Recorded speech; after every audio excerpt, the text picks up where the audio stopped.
Recording in progress. Okay, good evening, everyone. Thank you for joining us for the January 21st, 2025 workshop meeting, our first workshop meeting of the year. I am Wayne Beeler. I am the chairman of the Planning Commission. With me is Peter Rye. Online, we have Nelson DeLeon and James Harris and as well. No, I don't see him. he's not here. Okay. Will probably join us in a little bit. It's a little early for him. So,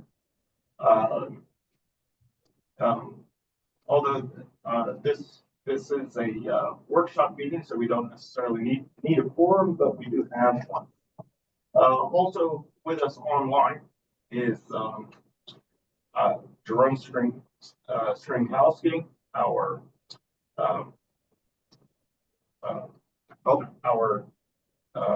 consultant who handles our reviews, and You have to put their voice. I see Peter Simone is here. He has a presentation.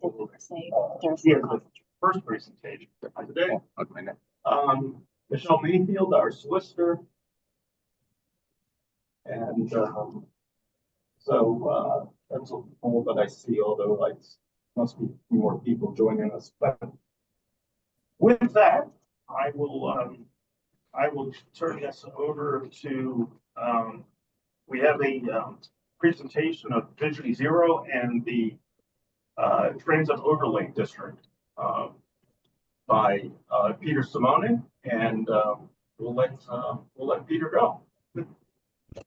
Hey, good evening. Can everyone hear me okay? Yeah. Yes. Great. I'm going to share this presentation. I hope. Let's see. Here we go.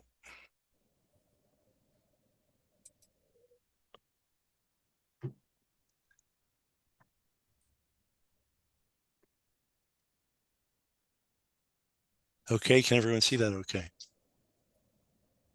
Yeah. Great. Well, thank you for your time this evening. Also with me tonight is Pankaj Javanputra, who's going to give you the TOD presentation. And my purpose tonight is to give the Planning Commission an update, a status report of where we are with this plan. The Vision Zero Action Plan started as the Active Transportation Plan and was revised to a Vision Zero Action Plan in 2022, based on a number of things. Primarily, there's a lot of funding available once you have a Vision Zero Action Plan. We've had committee meetings in 22, 23. In spring of last year, the city made a decision to go after a demonstration grant that was submitted in August. That grant, unfortunately, wasn't successful. We did have a debrief with the federal personnel on November. And now we're trying to wrap up the Vision Zero Action Plan in the next few weeks. And there's a possibility the city may decide to go for another round of funding in the spring of 25. So that's a very brief summary of the chronology of the project. This is our steering committee. We've got a lot of great input from the folks you see here. I will not read all their names, but they've been invaluable in terms of helping us put the plan together, point out challenges with bicycle and pedestrian circulation in the city.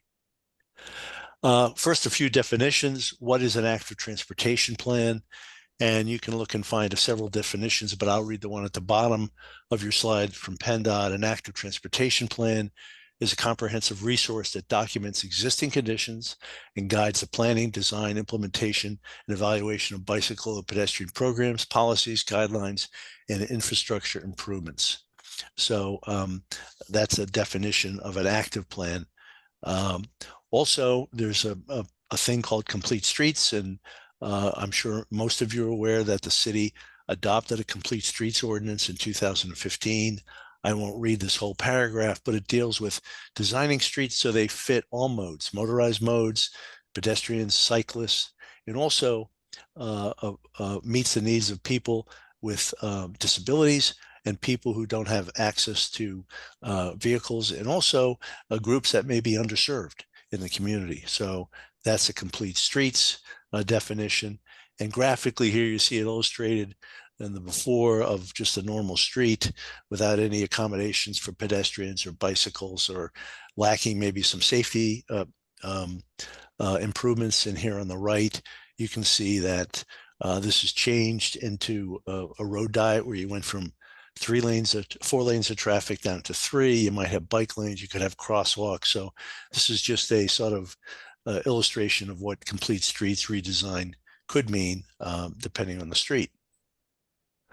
And then the last definition is, what is a Vision Zero action plan? And Vision Zero is a strategy to eliminate all traffic fatalities and serious injuries while increasing safe, healthy, equitable mobility for all.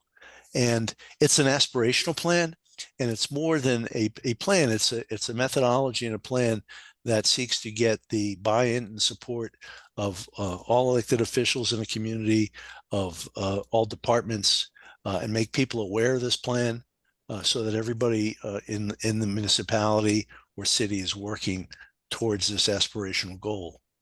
And so as we started to adapt the active transportation plan into a Vision Zero plan, there are a number of things that the Safe Streets for All program, which was part of the bipartisan infrastructure law, included.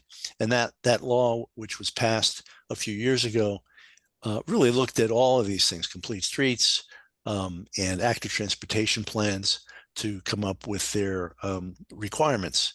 There's a lot of funding involved through 2026. And you can submit a demonstration grant, which is the grant we submitted last year for the city, and also implementation grants. And in order to qualify for a implementation grant, you have to have an action plan, which is the reason to do this plan.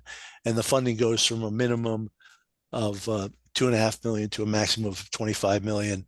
And there's a local match of 20%. Last year, for example, City of Bethlehem got a grant for, I believe it's $14 million.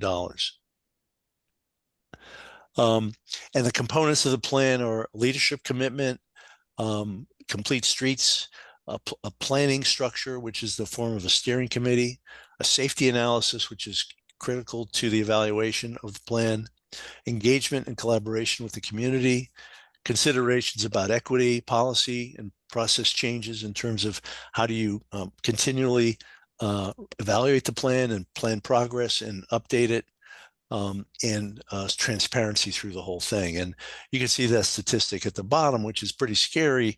Nearly 18 people a day are struck and killed while walking in 2020. So, we have a long way to go, and all communities across the country, to create safer streets.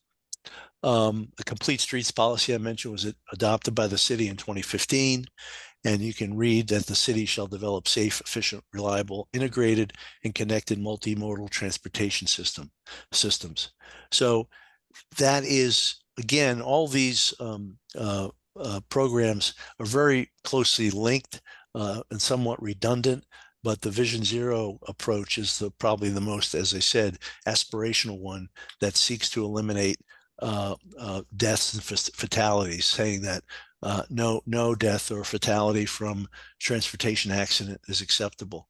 And typically in one of these plans, there's a page in the report where, again, elected officials, agency chiefs, just sign on that they're aware of the plan and they'll work to support it over a period of years. And also look for support from some of the institutions or other agencies in town that also could benefit from this. And we've spoken to several of these, if not all of them. And through this process, I mentioned we work with a steering committee. And one of the things the city could elect to do is take that committee and turn it into sort of a standing committee that periodically meets to update priorities, submits grant applications, and reviews complete streets and Vision Zero policies, but maybe most important, progress. So if this moves forward, that committee could come to the Planning Commission, go to City Council, and advocate for those types of grants and improvements. I mentioned safety is important, and the federal government has a process where you look for how you evaluate the safety over a 5-year period. For the grant we submitted last year, we did that for the downtown area and for the city. And Reading has a fatality rate of 4.9 per 100,000. My understanding is that's not extremely high, but it is nevertheless 5 people per 100,000 people. 5 per 100,000 people will have a fatality based on past statistics. And I mentioned, unfortunately, in the United States, those fatality rates are rising due to a lot of things: distracted driving, larger vehicles. I think we've all seen maybe a deterioration in driving habits. So the collaboration is important, and we've through the process we've spoken with various folks at these agencies who have been very helpful. I think we've been to the Planning Commission previously, and I believe we went to the City Council also to give them an update. Also, equity is important in this program to serve people, give people who might not own cars equitable access and transportation opportunities. Based on the analysis that we did for the grant, 76% of the city's population is considered disadvantaged. And this is not only based on income, it's based on disabilities, it's based on a lot of things. So there's a formula that you go through, and based on the data not produced by us, but by others, this is the result that has come back in terms of disadvantage. So the city should do very well in terms of grant evaluation because of the high percentage of disadvantaged folks who are in the city. I mentioned review of ordinances. We'll make suggestions for that, and collaborating with staff to make the recommendations for the action plan, the Vision Zero plan. Just these are a couple of screen captures from the city of Harrisburg, Lancaster, city of Lancaster, and more municipalities all across the country are adopting Vision Zero plans like this. And again, over time, the assumption is that the municipality or the city will keep track of the progress of, okay, we built, a half a mile of trail this year. Next year, we built a mile of trail and we created a protected bike lane, or things like that, things that will increase safety. It might be just a replacement or putting sidewalks in where there might be gaps in the sidewalk system. Excuse me. So the scope of work when we were retained for this project suggested that we develop plans and an approach for 6 priority corridors in the city. We reviewed probably 10 or 12, and working with the committee, we came up with the 6 you see there: 2nd Canal Street, Court Street, Penn Street, Cherry Street, 7th Street, the Railroad Corridor, and Spruce Street, Riverfront Drive. There were others that came up that we didn't spend as much time on, but they were very important. The Bingham Street Bridge is probably the most important. I think you're all aware that PennDOT has plans to redesign that bridge, and that's probably the last part of their Route 422 interchange project. That bridge will probably happen in 10 years, so it's a long-term project based on the presentation I saw from PennDOT. Also, Laurel Street, 6th Street, and 10th Street, sort of small connectors between Court and Cherry. So I'm going to quickly take you through these 6 corridors. I also just want to mention that the mapping system we developed, that will be in the report that you'll see soon, uses a color-coded system to sort of convey, not real complex, but a little bit complex recommendations for each street. And you can see the types of tools we're using here. We have maybe some bump outs. Parking, the only place where we're suggesting removing parking is at intersections where they might block sight lines. One of the very clear mandates from the city and the committee was we can't remove parking, and we're on board with that, certainly. So, but there are a few spaces at intersections that might reduce sight lines. Speed cushions, chicanes might be used, but most of what we're doing in the plan are maybe some sharrows, which are just painted symbols on like Court and Cherry Street. Some places we can have bike lanes and buffered bike lanes, and also some sidewalk renovation. So the whole plan will have that in it, broken down by area. of the city. And this is just a little bit of a close-up so that shows, for example, where parking is, where the travel lane is, where a bike lane might be, etc., sidewalk. So in terms of what this might look like in a few places on Court Street and Second Street, we're suggesting Sharrows from Buttonwood to Cherry, a possible bike lane between Cherry and Spruce and Sharrows south of Spruce. Also, working with the committee, we learned that the Parking Authority, and it may already happened, is proposing some parking on Canal Street south of Penn Street, really creating a protected bike lane where the bike lane's near the curb, and then you have parking, and then you have the travel lane. So this is right in step with the kinds of suggestions we'll be making. This is just a illustration of Second Street looking towards Penn. And here we see the possibility for a bike travel lane if the city can get that parking removed next to the federal facility there for that facility. On Court Street and Cherry Street, they're both one-way pairs, as you know.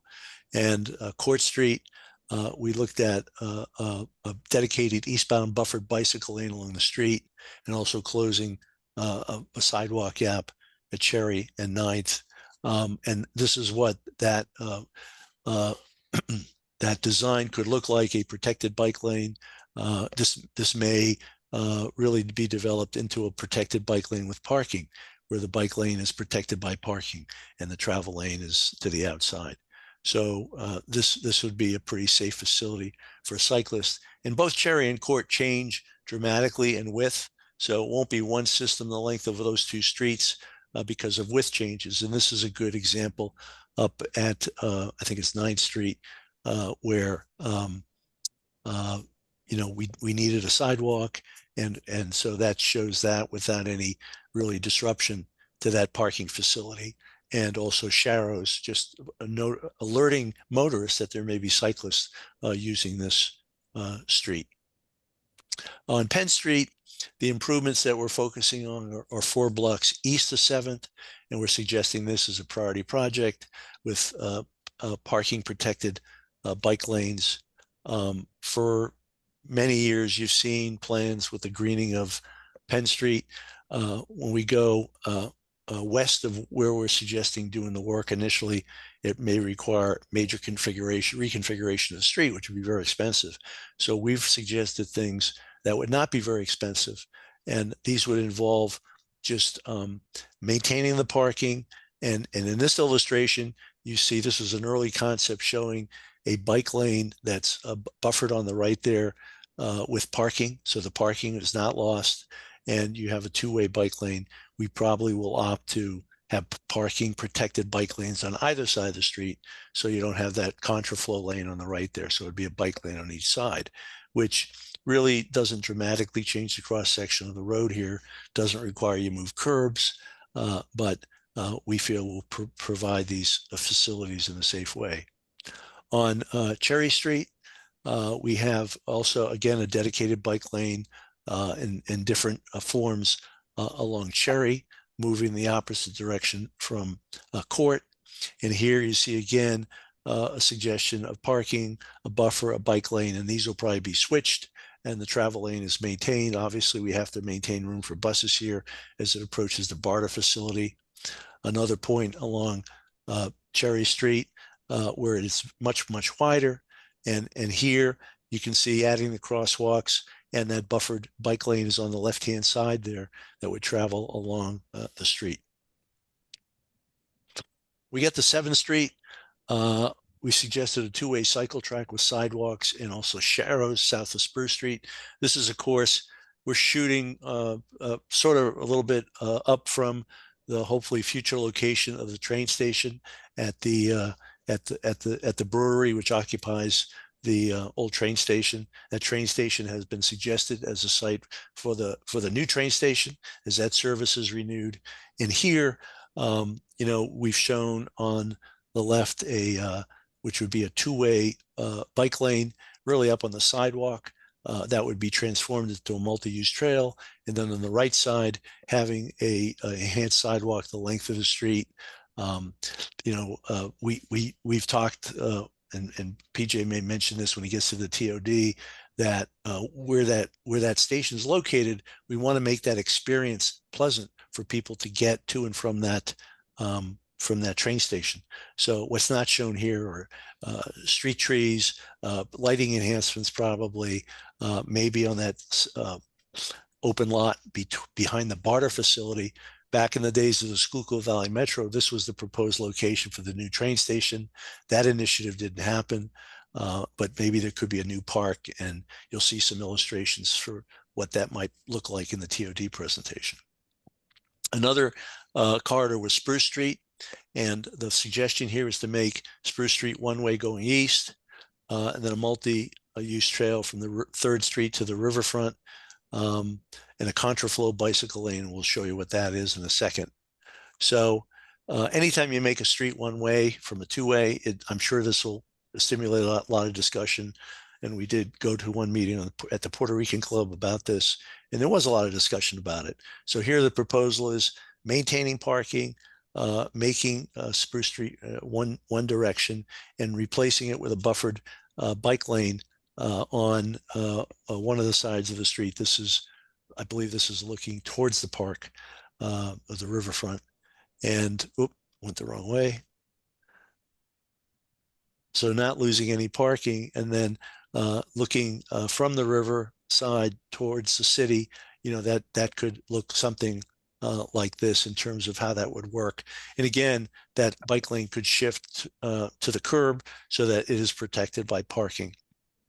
The reason some of these early concepts didn't show that bike lane at the curb and protected with parking was that there was legislation passed in Harrisburg probably about 6 or 8 months ago that now makes that illegal, and if everywhere, or at least in most places. The other corridors I mentioned were 6th Street and 10th Street, which are just little connectors between Cherry and Court. Bingham Street, which is probably the most important other corridor to make sure that the areas of West Reading and access to the pool and other areas is done for bikes and pedestrians. And then Laurel Street up to Neversink Mountain. All of these would be shallows except for Bingham, which would be a dedicated off-road facility. So that is a very brief overview of the approach. Certainly, if members of the Planning Commission have any questions or comments, be happy to try to answer any of them.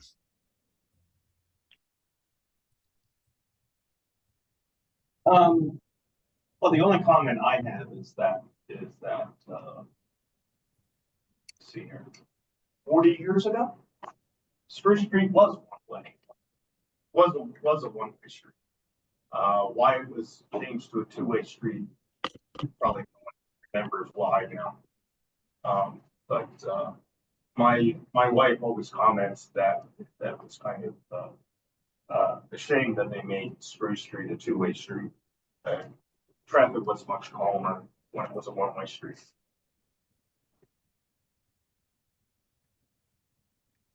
Okay, well, I'm not sure why it was one way 40 years ago. Certainly, a one-way street is generally safer than a two-way street. And as I mentioned, folks who live on Spruce Street will probably have a lot of questions about it. So, that'll be I think a pointed discussion moving forward. We wanted to provide that east-west connector from the center of the city towards the riverfront and the riverfront park area there. So we felt like this was the best solution we could come up with.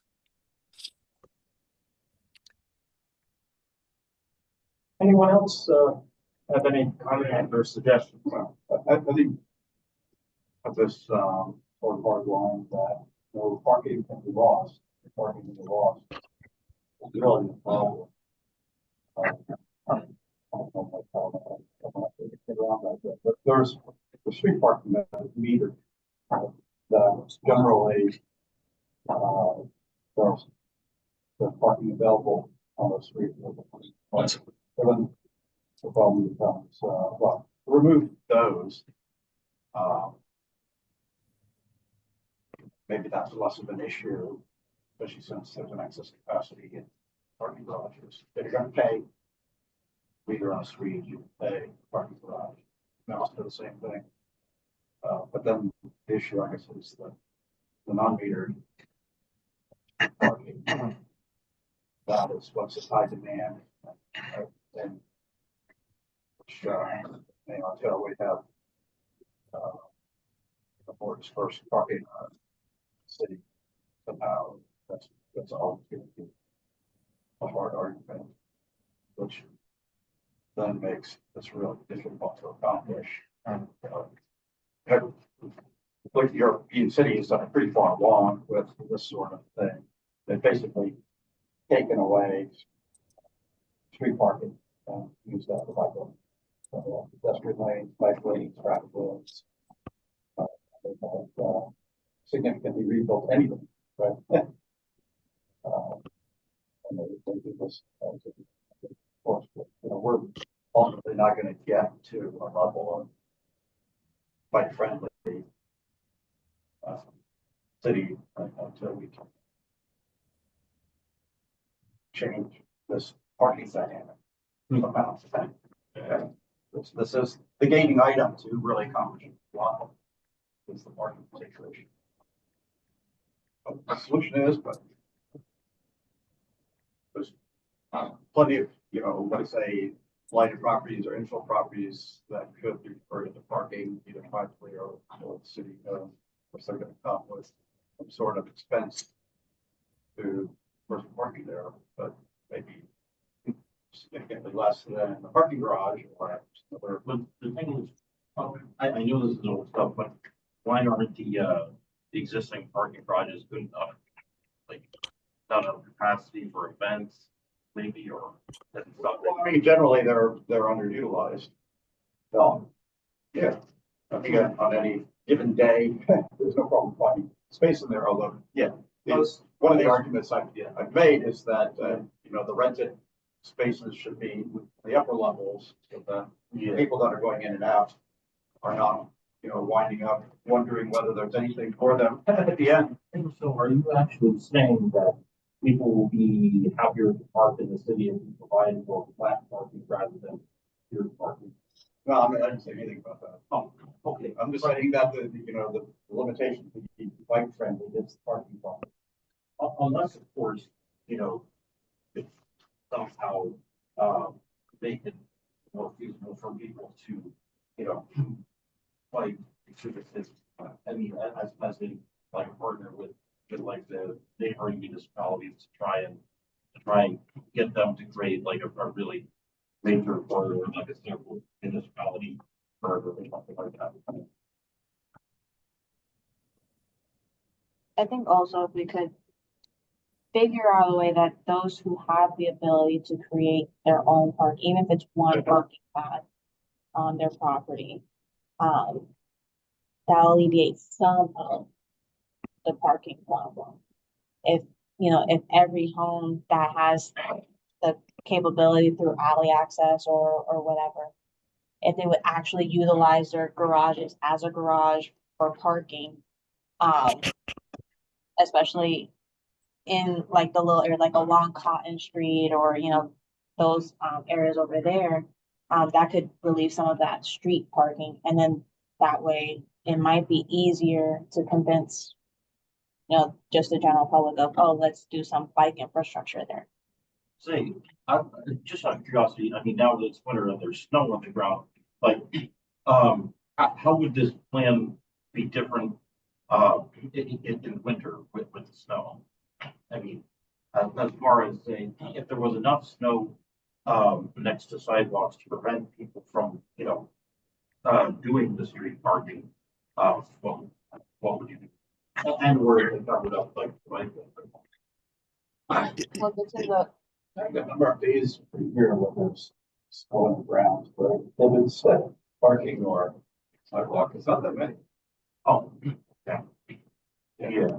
But then if it become an issue, then you know, the city would just have to wake up and have the same cleaning systems that, for example, Berlin does.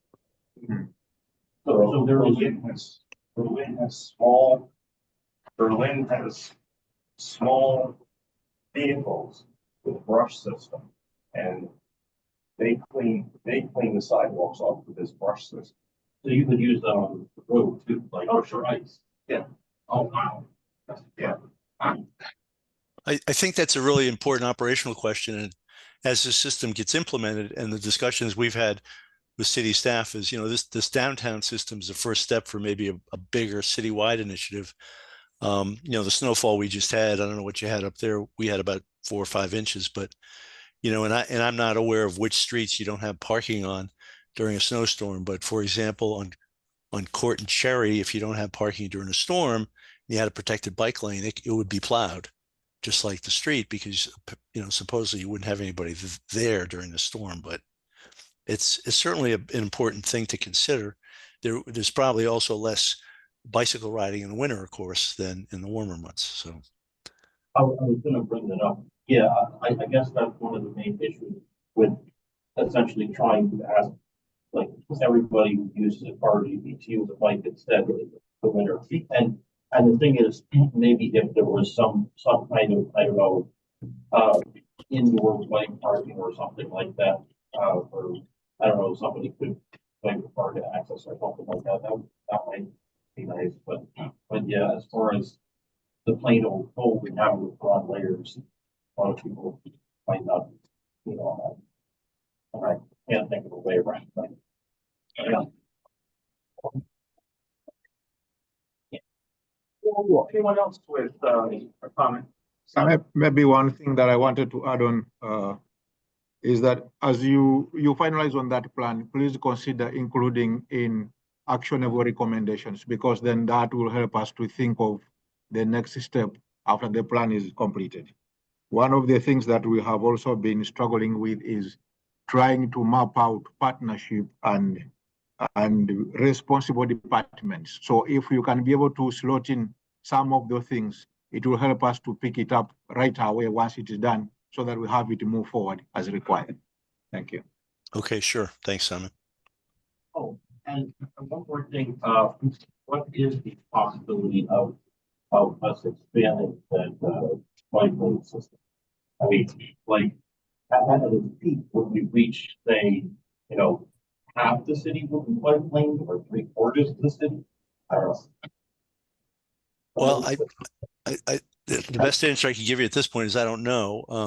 You know, we've made these suggestions for downtown. We've taken the streets, I would call the streets we've suggested are the streets of least resistance. We avoided PennDOT owned roads for obvious reasons, because that creates a whole new level of complication. So I think this system will evolve over a period of years. I mean, these are baby steps, but they're important first steps for a city or any municipality to take. And I think everybody, you know, some cities have been doing this for a long time. Most have not. So it's a first step towards having a more equitable system. And just out of curiosity, just as a random thing, do you foresee us having, say, a better communication system with PennDOT in order to work on the road to the more distant future? Well, Penn, I think you said, do we have a better communication system with PennDOT? But I couldn't hear the question exactly. Is it possible that in the future we might have a better way of communicating directly with PennDOT? Do you foresee that? I would hope so. I mean, PennDOT does provide funding for projects like this through their multimodal funding, through their transportation set-aside programs. So they promote all of the things that we would recommend in the plan, and they can be really important partners on a project like this with the city. But in theory, I mean, at the moment, we're not supposed to contact PennDOT directly, is what I've been told. Who's we? The Planning Commission or the? I'm not clear. The Planning Commission, yes, I've been told that things that that are requested to PennDOT are technically supposed to go to Reading area, transportation study.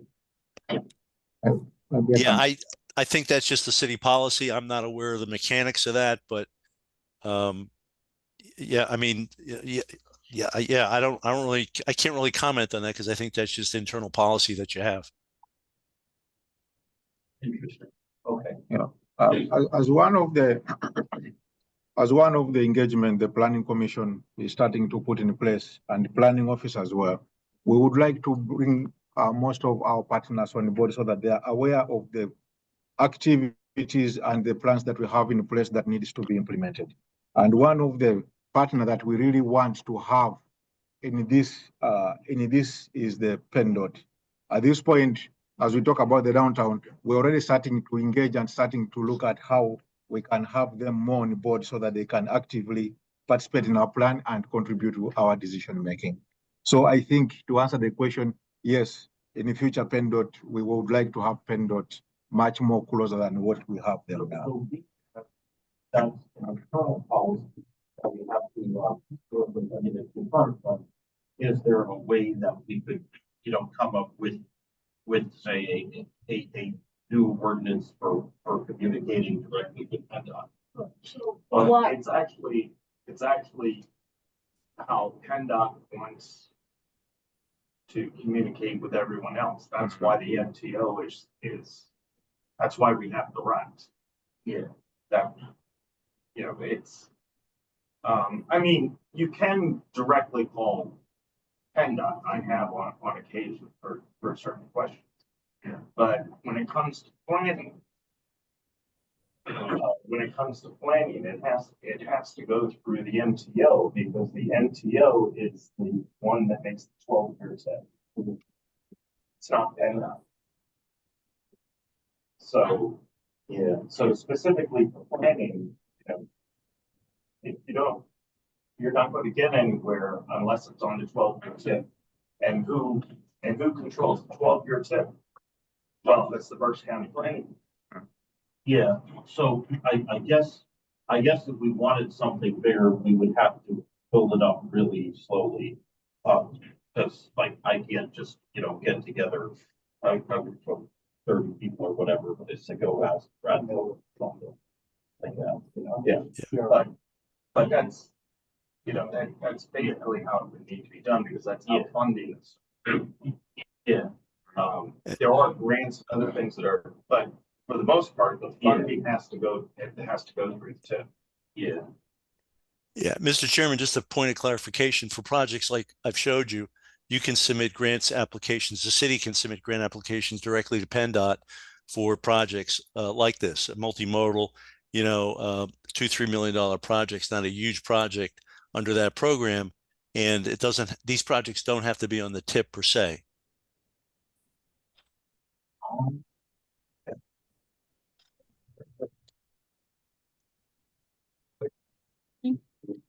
Oh, yeah. Sure. Well, I'm not on, Are you not? yeah, I'm not logged in. Okay. That's that picture from your city. So you're saying in theory that somebody could, you're saying in theory that somebody could make a request for grant money and then go out and find, talk to all of the different, stakeholders about putting it in that. Yes or Yeah. yes or not in theory. I mean, we've done it. A lot of consultants have done it. A lot of cities have done it. You do not have, this is not a type of a project. Parts of this will not be built all at once. Probably it'll be built in stages. And this can be funded through various programs, also through DCD has a multimodal program. I'll show, I just said it. oh, I got it. Did you have it? Yeah, I got it. Okay.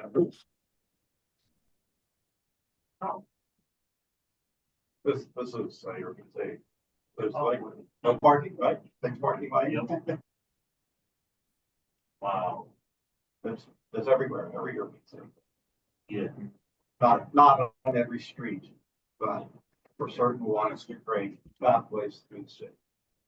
and actually a good city to take a look at for the complete streets model is Rochester, New York. The sections of their downtown is already completed. Large sections of their downtown is already completed. They have the green bike lanes all marked out, and they seem to be going along with that project very well. Actually, I should probably, when I'm up there, talk to them directly, because I see a lot going on with their complete streets.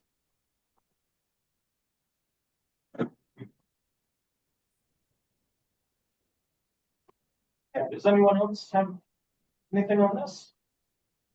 All right, well, thank you, Peter, and then we will now move on to the TOD presentation. Okay, good evening, everyone.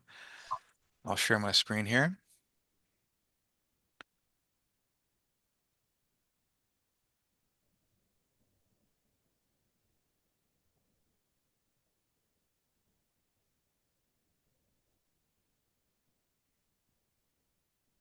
Okay, can everyone see that? Yes. Okay, great. So again, thank you for your time today. So as you know, we're working with the GRCA on creating a TOD overlay ordinance in anticipation of the reintroduction of rail between Reading and Philadelphia.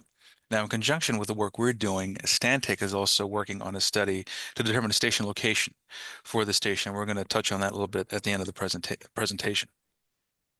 Now, so far, we've had some pretty good outreach and engagement with a variety of players in and around the city that have given us good feedback. First of all, understanding what's going on in terms of TOD in different areas, what's going on with other planning efforts. We've also worked closely with city staff and consultants as they go through amendments with different ordinances as well.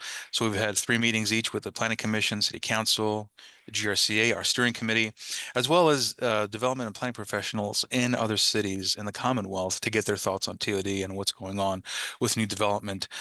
Some of these communities as well are also anticipating the introduction of rail too. So it's good to get their insights on how they're approaching these things. Now, in addition to that, we've also had some outside engagement as well, because this is more of a regional project as we look at the introduction of rail between Philly and Reading. We presented in a presentation last year at the Brooks Lines Community Forum on the reintroduction of Reading passenger rail service and the National Impact Conference. It's a conference that deals with infrastructure, impacts on community, transportation. It's held every year, and this past October it was in Philadelphia. So we had 2 sessions there. First was talking about revitalizing legacy cities that Reading is, with TOD, and also looking at it in a regional context. How does it impact not just Reading and Philadelphia, but also the communities in between in terms of new development, job growth, economic prospects. So these were important sessions to be a part of, as the importance of this is known throughout the area. Now, a little bit of background on TOD. Basically, in a nutshell, here's a quick definition of transit-oriented development. It focuses on density. You're including residential and commercial uses, concentrated mostly in mixed-use developments along transit routes, so that could be along a rail line, along bus stops, and you're emphasizing not auto-centric, but the pedestrian-oriented environments and encouraging that use of public transportation. The components of TOD and some of the best practices include those diverse residential unit types. So you have townhomes, stacked townhouses, apartments, multifamily, mixed-use development. And you have higher densities typically are closer to the station. So as soon as you get on or off at a station, you'll have offices, residential areas, shops, retail located closer to that station area. You have that active retail on the ground floors, and then typically you'll have offices or residential on the upper floors. When you look at the design, again, everything is pedestrian focused. Building entrances, facades are pedestrian oriented. They adhere to really dense architectural standards. We have good connectivity with pedestrian paths and sidewalks that connect to different blocks, to areas of development, and also to the train station. And you have that streetscaping and landscaping with ends and air of the aesthetic and more of a pleasing environment that complements that whole pedestrian experience. Also, when you look at design, you're looking at taller buildings, again, close to the station, and then you're also changing building heights. You have, again, that continuous building frontage along the sidewalk, so no gaps. You're also looking at articulations in the vertical and horizontal architecture. You're looking at no blank walls, avoidance of the blank walls, and then nice ratios between glass and the wall itself. When you're also looking at placemaking, you want to have that public and private plaza or gathering space. Again, it's engagement with the pedestrian environment. So these plazas can accommodate events, activities, and also that landscaping. And here's an example of a plaza in Suburban Square, which is pretty active all the time throughout the year. You know, they have activities here, they have programming here. You're buffered by retail, by landscaping, and office and residential uses as well. When you look at parking, sometimes you have on-street parking that's convenient for the retail use. If there's parking garages, it's screened away from the station. You have reductions of parking minimums and also shared parking and structured parking as well. So that in a nutshell is what TOD is all about. Now, what we're presenting here, and we presented this before, is again, you know, as we work with city and staff on their feedback as they give us for TOD, they're working on amendments to the adaptive reuse and parking regulations and additional regulations as well. So as we work with them with the adaptive reuse ordinances, we've had some recommendations, and I'll quickly go through some of the recommendations here, and we'll note whether it was changed or not. So the first is adding a permitted use to the definition of adaptive reuse, and that was included in the latest draft, permitted use in the definition of adaptive reuse. One of the other recommendations we had is allowing the adaptive reuse to be permitted by right when you transition from one permitted use to another. Right now, it remains as a special exception in all permitted districts, but we will recommend, and our recommendation is to permit adaptive reuse by right, at least in the CC district, in the commercial court district. Other recommendations including removing the parking requirement for adaptive reuse buildings where the primary use is residential in the TOD district. Now, some of the changes that have come forth in the parking, zoning, and SELDA regulations are the requirements for the number of off-street parking spaces should not apply to permitted non-residential uses in the CC and CR districts, as well as the permitted residential uses in the CC district. So at least we have the provision of not having those parking requirements in these districts here. And one of the additional recommendation is making that one-stop meeting application process mandatory and having a checklist. So this is important as a developer comes in the initial phase of presenting a draft plan, a sketch plan of the development, having a checklist from the get-go. So as all parties know what is required from all sides, and it kind of speeds up the process of land development. So one of the other things we're looking at is as you exhaust the inventory of adaptive reuse and the buildings that could be used for adaptive reuse, when you're looking at a dense environment like Reading, where's the potential for infill? Where's the potential for new developments? So one of the things we're looking at is exploring the potential for new construction by the RPA, where they would sell or lease the surface lots for development. In this scenario, they would get some revenue for the sale or lease while creating increased demand for the remaining parking spaces in other areas of the city.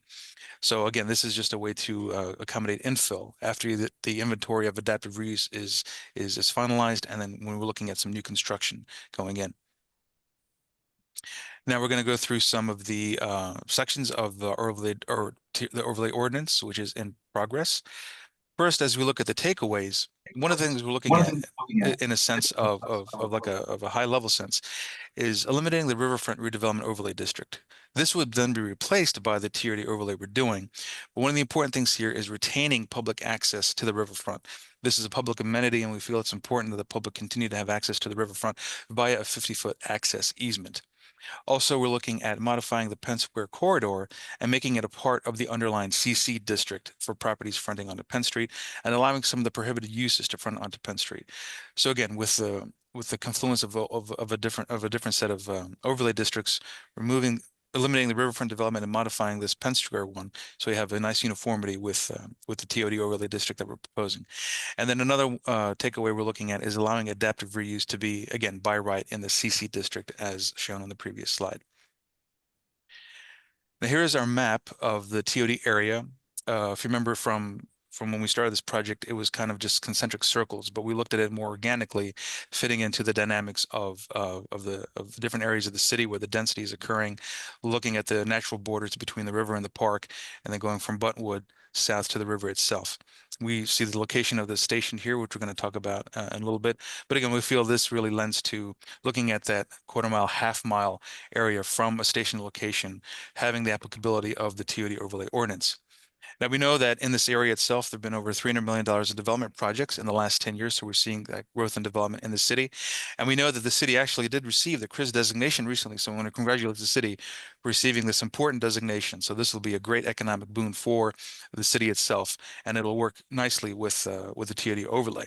Some of the destinations here, are, as you know, are the county offices, city offices, arts arena, Santander Arena, the Goggle Works, and schools, colleges itself. So you have a great density and a great concentration of all the different retail commercial services in this area. When we look at our TOD map overlaid with zoning districts, we see it encompasses the entirety of the CC district. You have the CR district as well, the commercial neighborhood district, and RT district as well. So again, we're working in conjunction with these existing zoning districts where overlay takes shape. Now, one of the things that'll happen in between the corridor between Reading and Philadelphia is that the new service could create over $1 billion of new development in the corridor, especially in underserved communities as Reading, as new businesses and new residential areas are introduced. So how much could be captured in Reading itself? And this is where the overlay comes in. Now, looking at the purpose and intent, it really delves from the definition, the best practices, the features of the TOD overlay. It's promoting and encouraging that pedestrian-oriented, dense and walkable mixed-use developments, promoting economic development within the vicinity of that train station, encouraging the development of a variety of housing types, like townhouses, like apartments, and importantly, workforce housing, which we're going to talk about in detail in a little bit.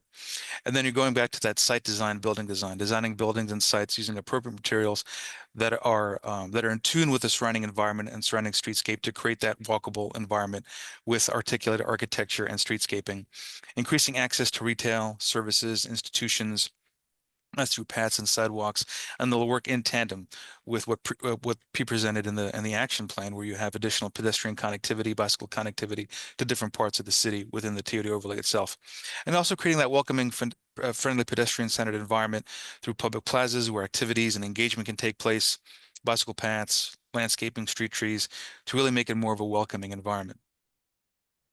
In terms of application itself, we're calling for the overlay ordinance standards applying to any subdivision land development within the TOD overlay map that deals with new construction. The standards won't apply to adaptive reuse because the amendments are going through for adaptive reuse right now. The provisions of that section in the zoning ordinance will govern the requirements for adaptive reuse, unless, there's a caveat here, unless that area designated for future growth in that building is greater than 25%. In that case, the provisions of the TOD overlay shall apply. And then we're also putting in the language that any plans, variances, conditional uses, building approvals that have already been approved at the time of the effective date over the overlay ordinance shall remain as approved. In terms of parking, we have it to be as pursuant to requirements under the adaptive reuse draft and the amendments going forth with phase 2 of zoning and SALDO, which are presented here. So right now, under the adaptive reuse draft, a reduction of the parking and loading space requirements may be considered by the ZHB as part of the special exception.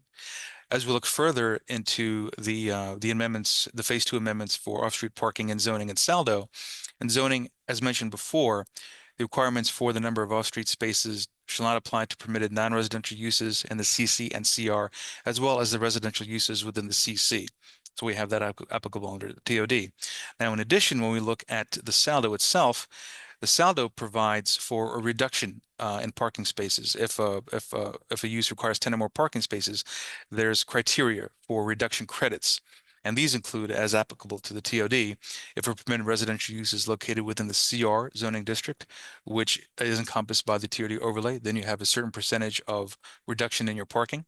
If the site is located within 700 feet of a public transit route or stop, which applies to us with the train station, and if an agreement has been secured with the RPA or private owner for parking, if the site is within 700 feet of a garage. So if parking for a new mixed-use development or a new apartment building is provided by the RPA or private owner, if it's 700 feet, then you're allowed a parking reduction credit. So we feel these can be applicable under the TOD overlay itself. Also, as part of this overlay, we're going to include some new Can you go back to that? Can you go back? This is a solicitor. Can you go back to Sure. this for me? This I one? just want to make sure I heard you correct.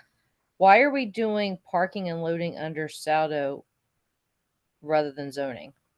Well, I'm just presenting what's presented in the draft SALDO right now.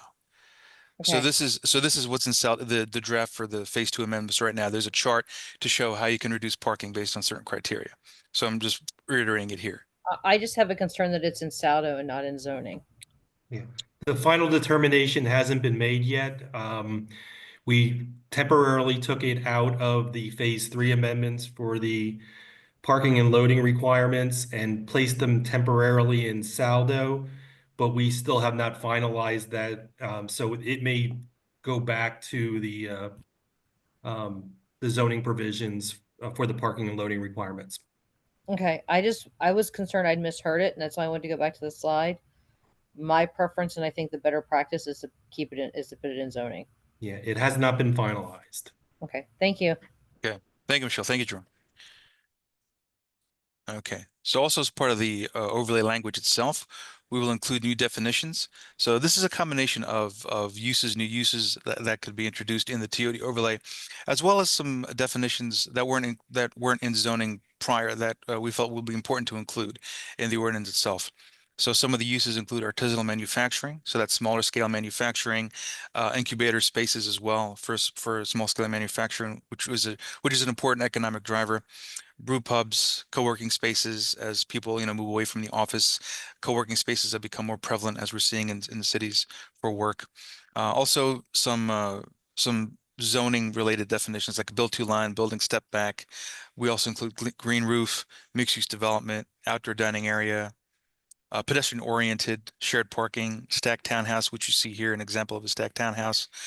Transit-oriented development itself, so including that definition in the ordinance, and also workforce housing, which is important because that'll be a requirement for developers in the TOD.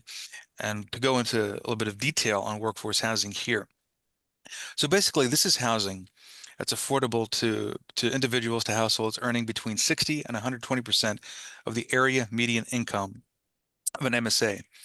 So here, the Reading MSA encompasses the entirety of the county. So individuals in these households typically include essential workers like teachers, police officers, firefighters, EMS workers, municipal staff, hospital staff, delivery workers. They're making sure that housing is attainable for this workforce. Now, looking at the Reading MSA itself, last year, the AMI in Reading for a 4-person household is $93,700. So if we look at 60 to 120% of that, we're looking at households earning about $56,000 to $112,000. They will qualify for this workforce housing. And we see some examples of rental rates for households earning that much, earning 60% of AMI.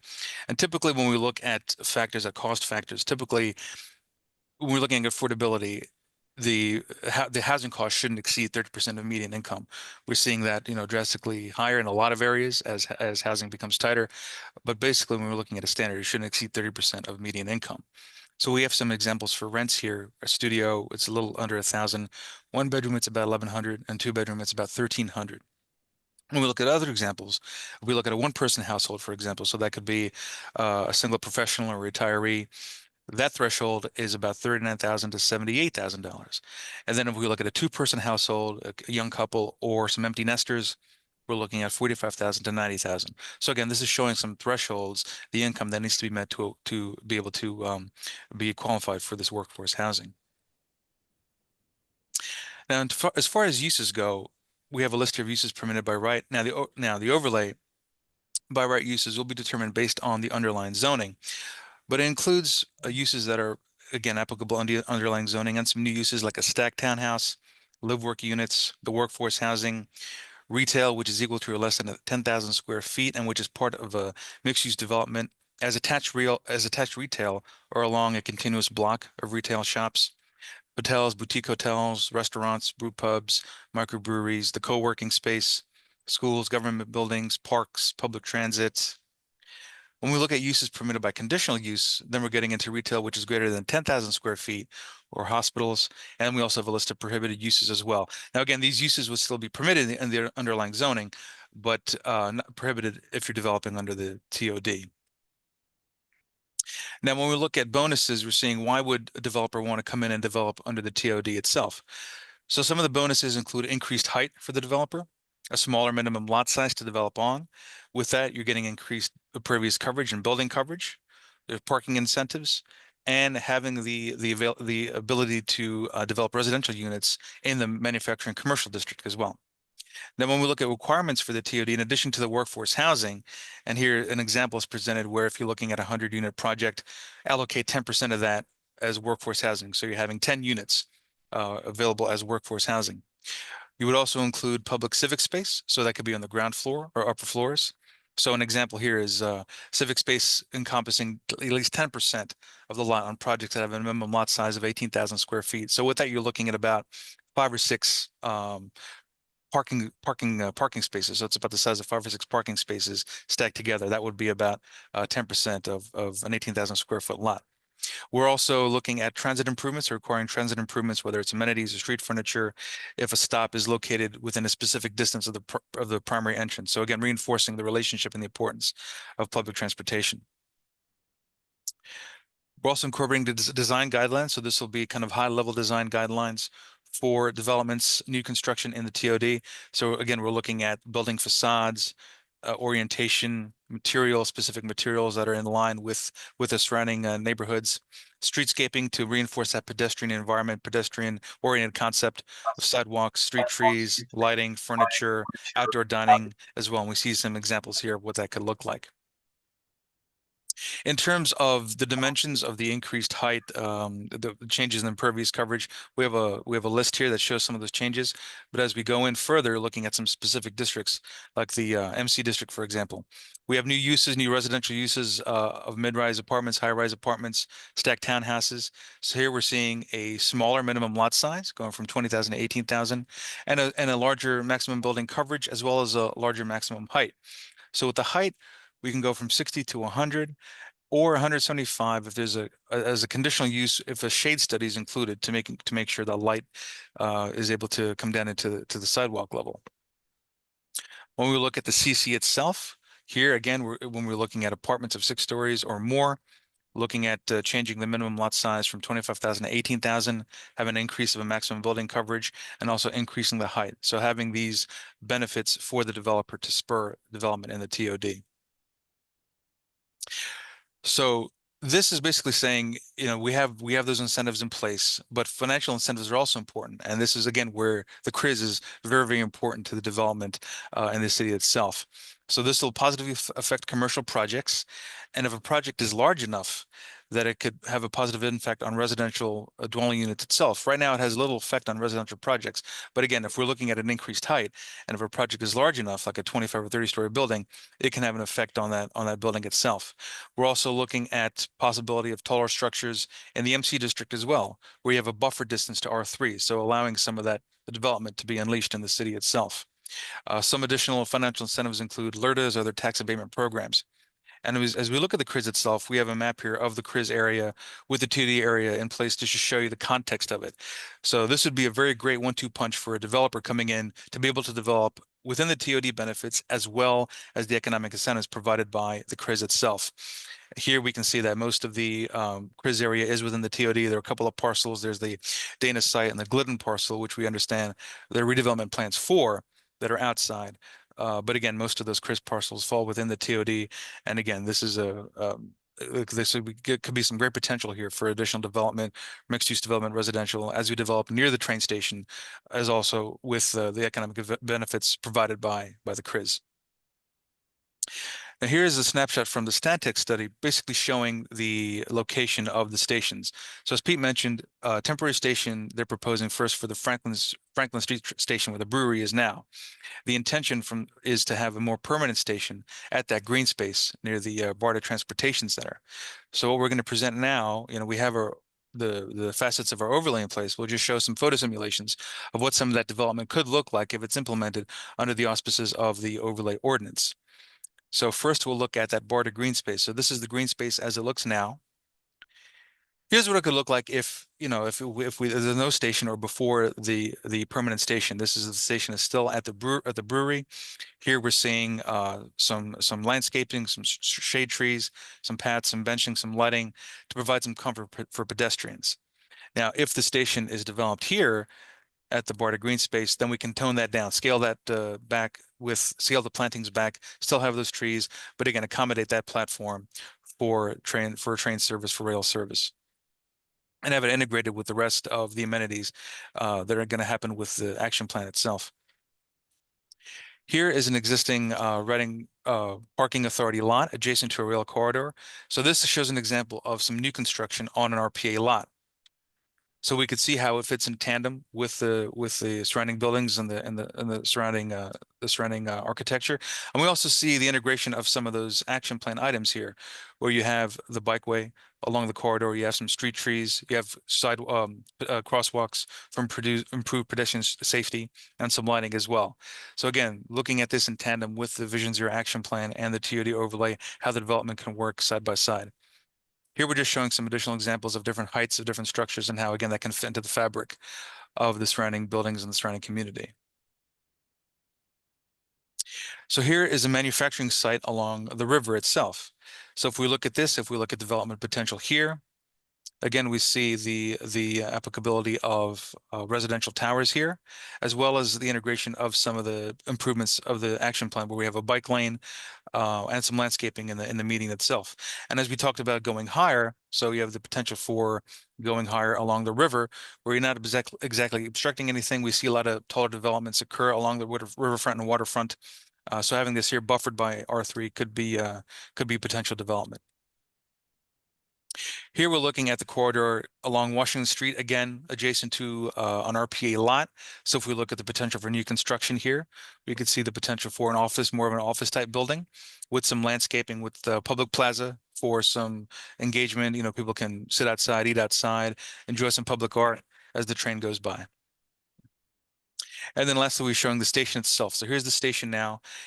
Here's what it could look like if it's repurposed as a train station. Once again, you have the platform that's reintroduced, incorporate pedestrian safety and connectivity with the crosswalk, have some public art and some landscaping itself. So that's basically a presentation of where we are right now with the overlay. We'll continue to draft the overlay ordinance, consult with city and staff, and then continue to meet with GRCA to present the draft plan to the group and to the committee. All right. Thank you all. We'll take any questions. How big is the overlay? I'm sorry, could you repeat that? How big is the overlay? Acres.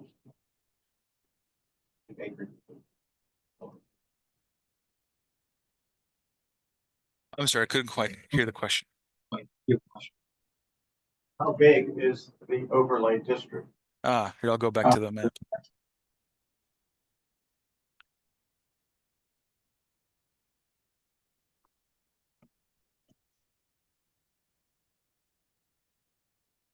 So here's the map. So it goes about, so from the station, we're going about half a mile out towards 2nd Street, towards the river here.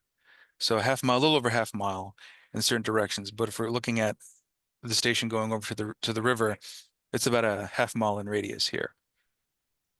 And about a quarter mile or about a half mile in this direction as well. Square mile or 1.5 square miles? Square miles, we'll have to do a quick calculation for you for that. Everyone.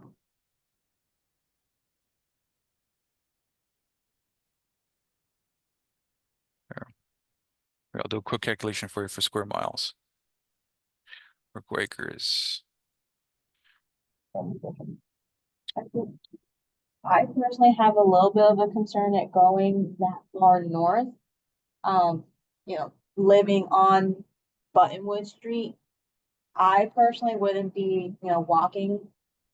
Of course, there's buses and stuff that I could take. I'd be concerned that that area that is residential, multi-residential, you have your little bodegas on the corner. Obviously this is to spur development. Do we really want to encourage that type of development that far north into a strict, you know, mostly residential area? I also have a little bit of a concern with increasing the maximum permitted height, just because along the river is in the airport overlay. And so that, you know, as we saw with New Cold, that's gonna have issues with the FAA trying to get, you know, if it's above whatever threshold they have.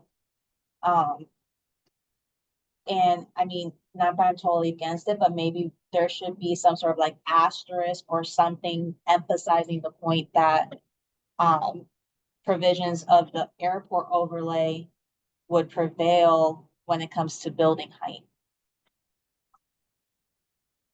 Well, Okay. I mean, just, oh, I'm sorry. Just out of curiosity, like, say, how deep into the future would these very tall buildings be? Well, if we want to implement this TOD relatively soon, like it's supposed to kind of go in conjunction with the rail line being reestablished. Yeah. It's not that far into the future. So what I'm trying to do is I'm trying to bounce off your idea about the airport. Now, of course, if we did, if say the airport were to expand and we did, you know, get like international flights back with that stuff like that, would that have an even bigger effect on say the height we could have of buildings in the city? Or could we, you know, ask the FAA for exceptions, you know? There is already a permit process, but that's just adding another kind of tedious, long-winded aspect to a developer developing. Yeah, so otherwise we have to actually ask the federal government to change the law to, you know, to allow us to build those without having to get a special permit ready. I mean, that is. Oh, I don't know how that works. Okay. It was more. We already downtown have, the county services building is 17 stories. Well, not so much downtown, but along the river that falls into the airport overlay. Yeah, there's also a lot of, We certainly can look at that, and you know, again, we're just trying to show you concepts to stimulate this kind of conversation, and we'll look at the height restrictions along the river based on the airport. So you know, good comment, and you know, it may not be as tall as we showed it. Again, we don't know. And in terms of the timing of this, question was asked. You know, this is a long-term enterprise. Again, we're based upon talking to developers and knowing what we know about the job base in the city.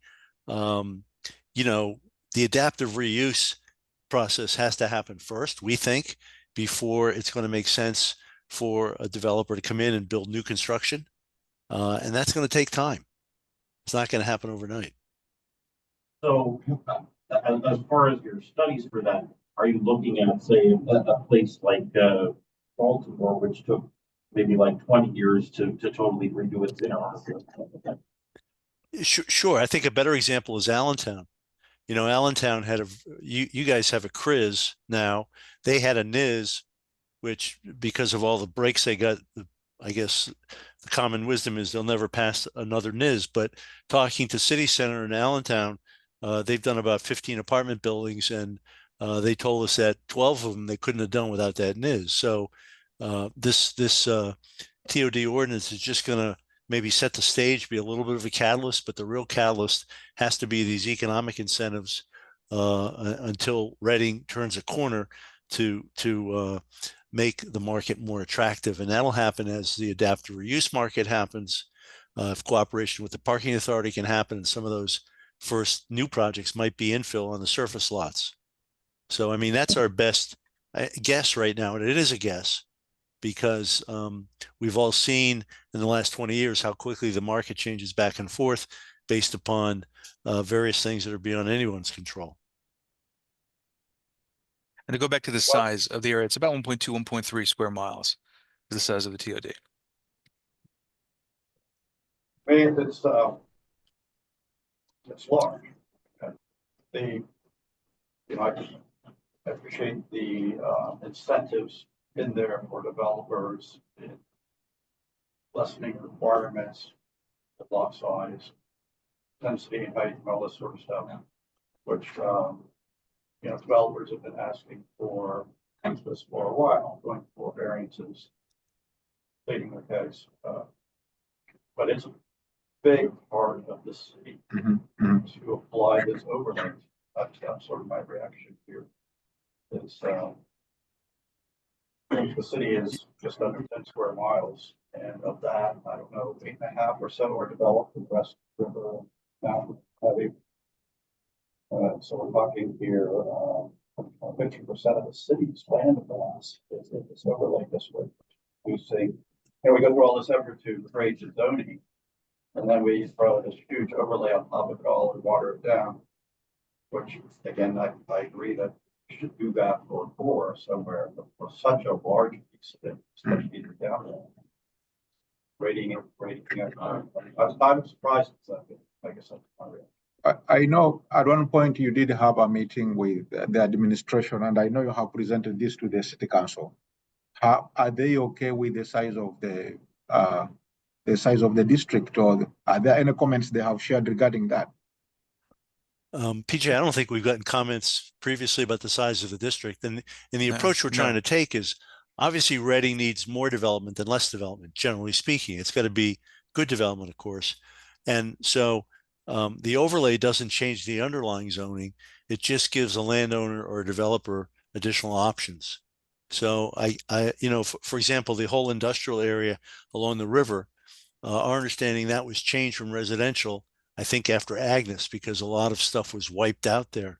And so as a way to mitigate or lessen future property damage from other flooding events, it was changed to industrial. Okay, that made sense.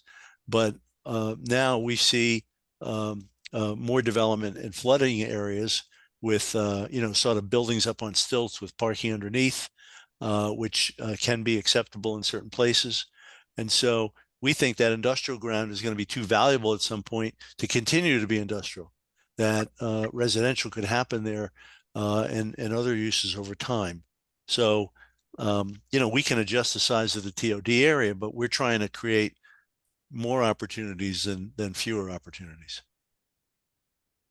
At least that's the approach. Why stop at 1.38? Why not make it 2? I think we're going to need to coordinate with staff, administration, and city council so that we can come back with a unified response to the current draft. We may be providing you with conflicting information, and therefore we need to have that unified response. And I think we can do that in a timely manner. But if we can utilize this current draft and have that dialogue between, again, city council, the planning commission, and staff, I think that'd be most appropriate. If I may, 2 quick questions. Historic districts, are they included in the overlay? Because I want to make sure they're not. Okay. Prince, Callow Hill, and there's Penn's another Commons. Penn's Commons. and Penn's Common. Those So three are historic districts within TOD. The comment was they are within the TOD or proposed TOD? Yes. Okay, so we want to make sure we consider that. Which one the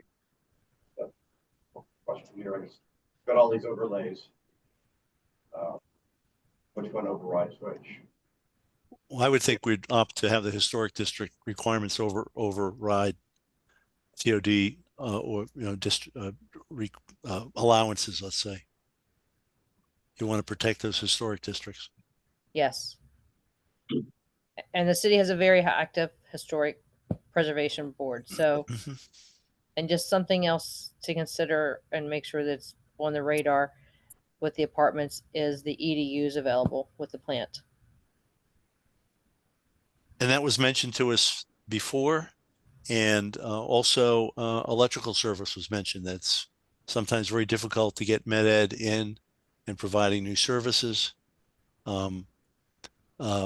I guess our approach is to again, create more opportunities. Those are other considerations that are sort of, we don't want to, I guess the approach is we don't want to present opportunities that are limited by constraints that maybe in the future could be solved, but they're real.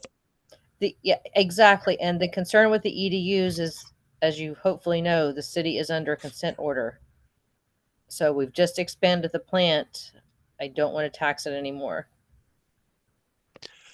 Well, again, that's a double-edged sword. I mean, if the city needs more development, something has to happen in the future. So again, that's something beyond our control, and maybe new development would give the city new revenues to move that forward. I don't know. That's sort of beyond the scope of our charge here. Yeah, I just don't want to be selling this to developers and then hit the wall we can't for 10 years because we have to expand the plan again. I think they're all really aware of it, at least the developers who have operated in town, and the developers we've spoken to out of town basically said they're avoiding coming in because of some of those problems. Yeah. Well, I just think it's a conversation we need to have at the front end and not push to the back end. Yeah, I mean, does the tail wag the dog or vice versa? I don't know. That's a conversation that the city has to make a decision on. It's a really good point. Now, just wondering about that particular issue, and in particular with electricity, there's a particular building, for example, in Lancaster that seems to have frequent power outages, and I've seen people working on that transformer all the time and stuff like that. Like, as far as what you're saying, like, is it the same thing with the electricity as with the water, that if we start building, then we get the revenue to expand the electrical system, so that we don't have outages? Or how would you word it? That's a very complex issue because that introduces the PUC into it. But changes are being made because the PUC has actually sued MedEd for not supplying enough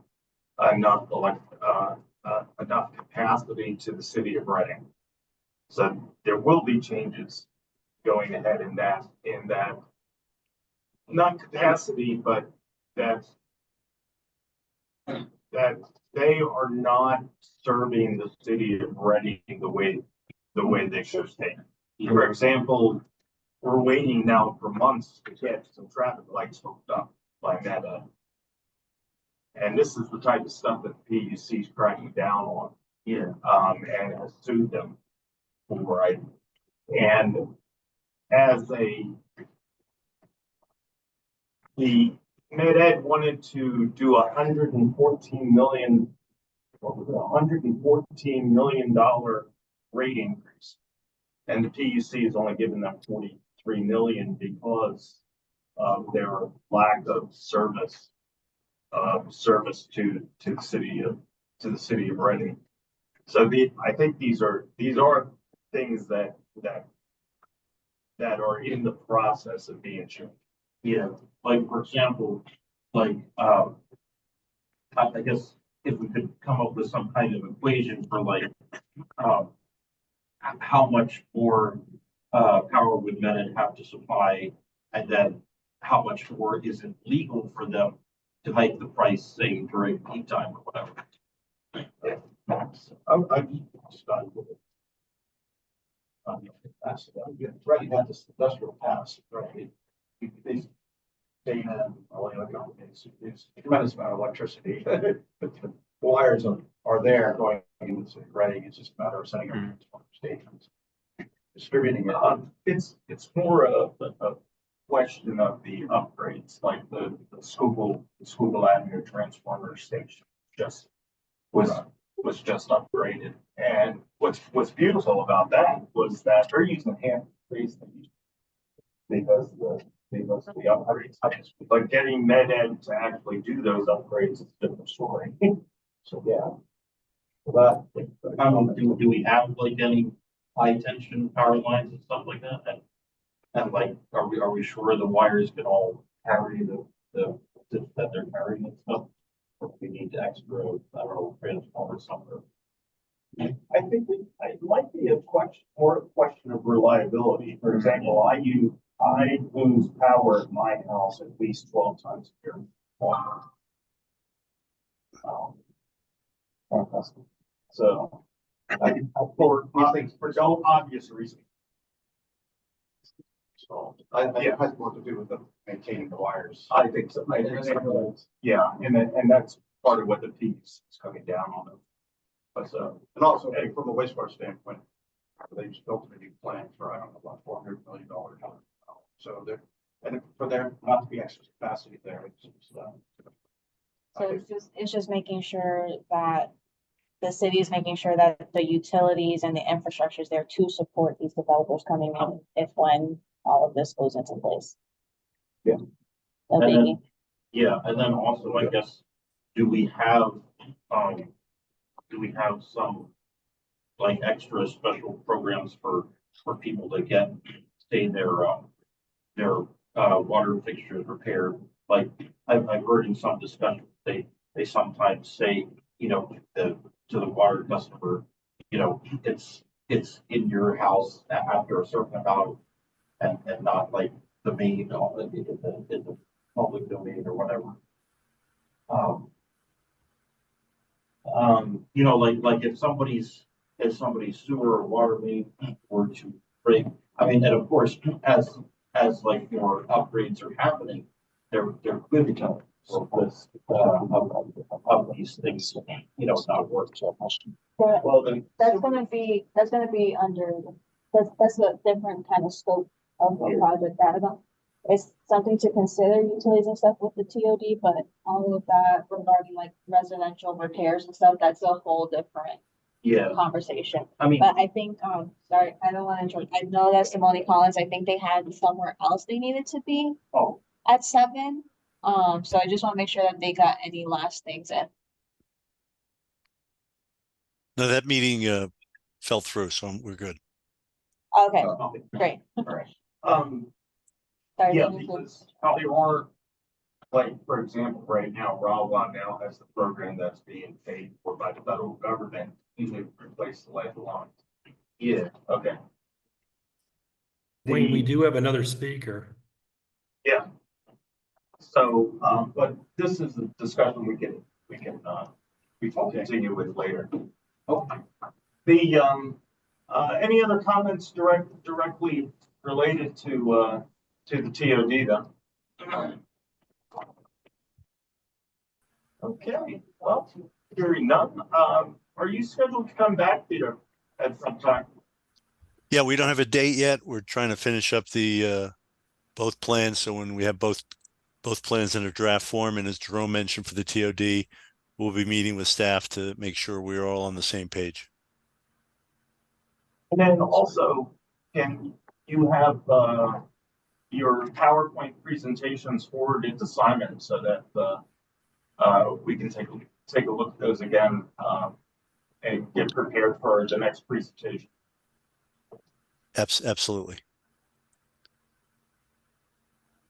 Very good. I think we will move on. Thank you again, Peter. Sure. Thank you for your time. Thank you, everybody. Time very much, and look forward to the next step. Next on our agenda, we have the Schuylkill River Greenways Association. Kent, right, and Jacob are here to go over some of the things that they are working on, especially down at the riverfront. So I will turn it over to them. Yeah, thank you, Wayne. I'll try to speak loudly. I don't know how the speakers work on their end. Yeah, which speakers are good one to talk to. But I'd like to also note that we have Lane Paul Stricker on the line, who is our SRG executive director. Well, so yeah, our group's here in full force to talk about it. And yeah, Peter's Vision Zero presentation, that was a good warm up and segue into what we have to present tonight. for you guys. And just some background on the Schuylkill River greenways. If you go to the next slide here, Schuylkill River Greenways, we manage the National Heritage Area, the Schuylkill River National Heritage Area, which extend from Philadelphia all the way up into Schuylkill County, up to Frackville. It's a significant area. Land trail is about 120 miles long from Philadelphia into what is planned. It also includes a river water trail. About 80 miles of that planned trail is complete at this point.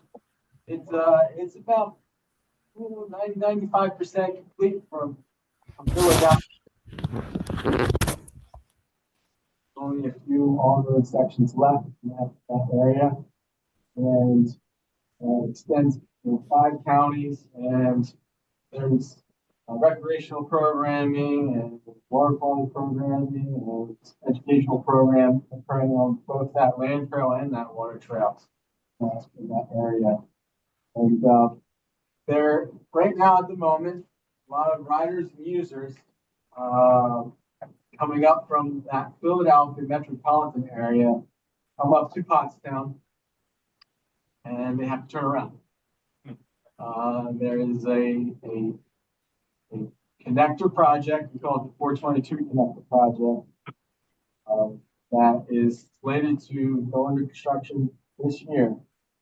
That will connect those Chester Montgomery trails to Pottstown, allowing for all those tens of thousands of riders to come through Pottstown, and they will come up from Pottstown all the way to Reading. And we'll make that ride. They'll come up to Reading, grab a bite to eat, ride down. At this time, they ride up to Pottstown, turn around. We do expect influx of traffic once that connector project is done to make its way up here to Reading. We'll go to the next slide. That's why we're putting a lot of focus and effort in this Reading 422 corridor to be prepared for that influx of traffic, whether that's out of county traffic, then we don't want to forget even the local traffic. We make the trail better for here, we get an influx of local traffic too. There are 3 particular projects here, the Reading Riverfront, that we're spending time and resources to, called the Reading Gateway Bridge. It's the county-owned rail line bridge. Goes across the river. It's about 600 feet. It's quite a large bridge. That's county-owned. And then on Front Street, which is about a short 4-mile stretch between Franklin and Penn Ave, kind of cuts through RAC's campus there and connect that to the existing bike lane that was constructed on River Road by the city. I mean, that was 2023, sometime in that time frame. And then the Riverview section was about a mile of trail sections existing there along the river and Dana Park there. That's the next slide. But this was a plan that was developed by TPD in 2014, 10 years ago, working with RAC, the city at the time, to develop this plan for Front Street and River Road. The plan at that time, as you can see there, and is that Front Street would lose the parking on Front Street and convert that into a 2-way track that is separated from the road there with a physical divider. And there was a lot of talk about parking and trail design in the street here, and it would probably be great to get your thoughts on this after the presentation on on the parking situation. We'd love to know that now, as we're ready to go into engineering on this. We're working with the city already to get access. We're working with Bethany and the city solicitors to narrow down that access agreement to do the engineering for this Front Street section. So getting, the planning commission's thoughts on designing this now would be good to have that now, rather than later. Also working with BRAC on this, because it does affect, their campus as well. To the next slide. This was initially, part of BRAC's master plan was to get this, the Schuylkill River Trail, down the Front Street and then connected to River Road. That model there was even incorporated into the master plan there. 2014.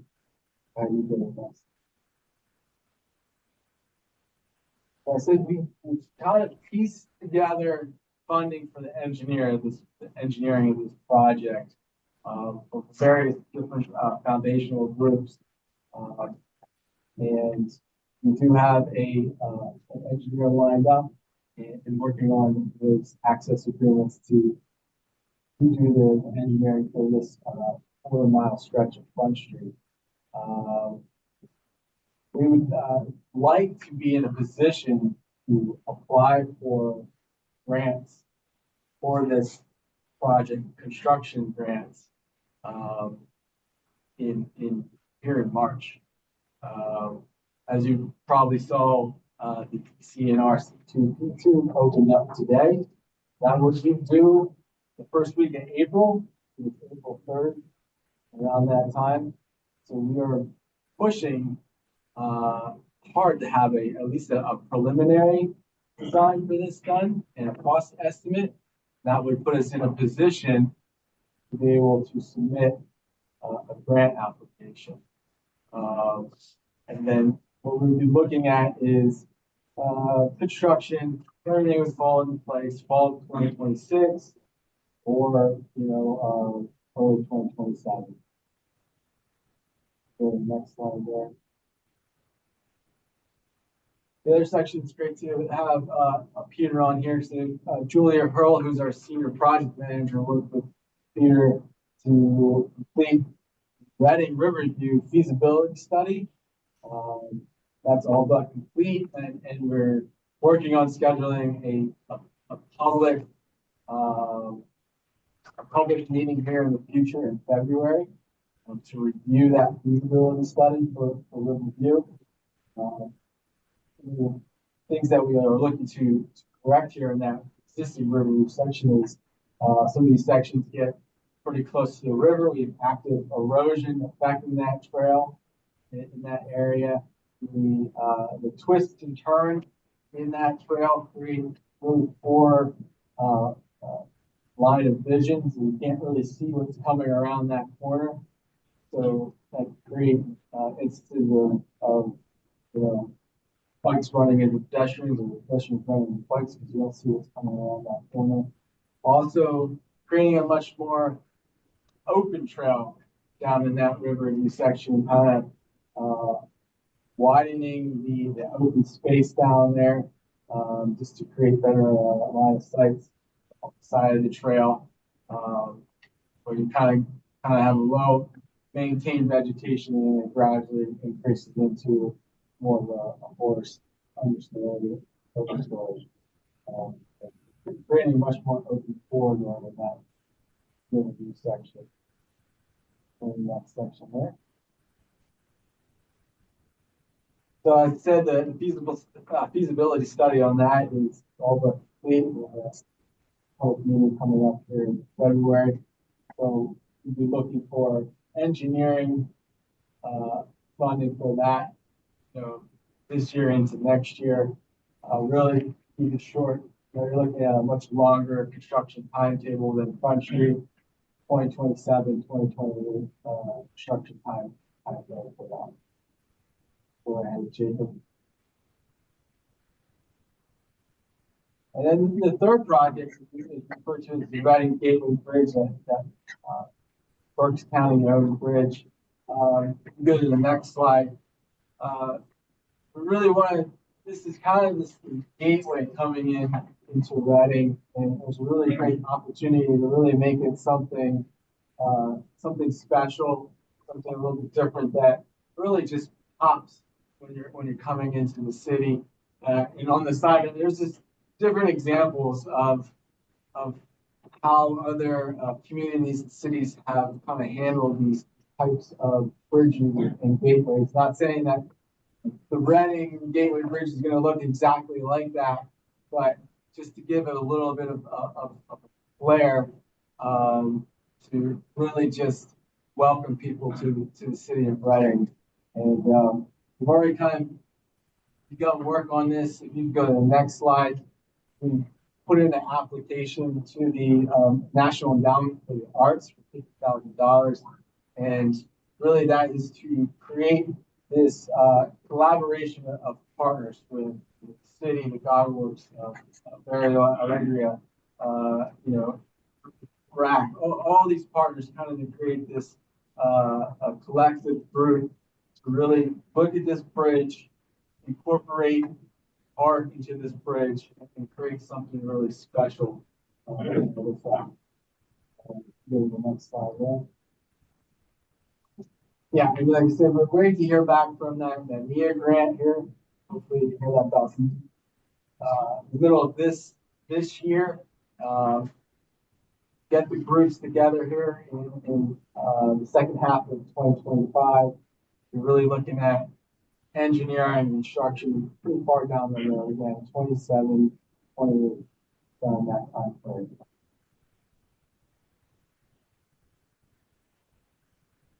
Well, this is actually a pretty important slide. Should have made it more special or more popular. It's really the meat and potatoes. The Schuylkill River Greenways and the city, right? Really, work together.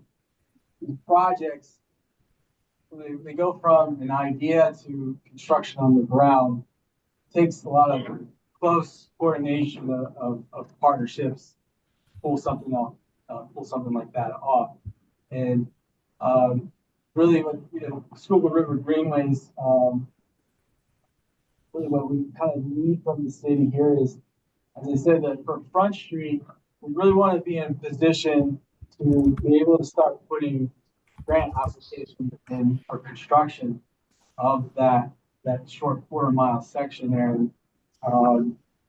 And we do have the resources and ability to help put grants together, put the body together, help get players support, help get the engineering done, pay for the engineering.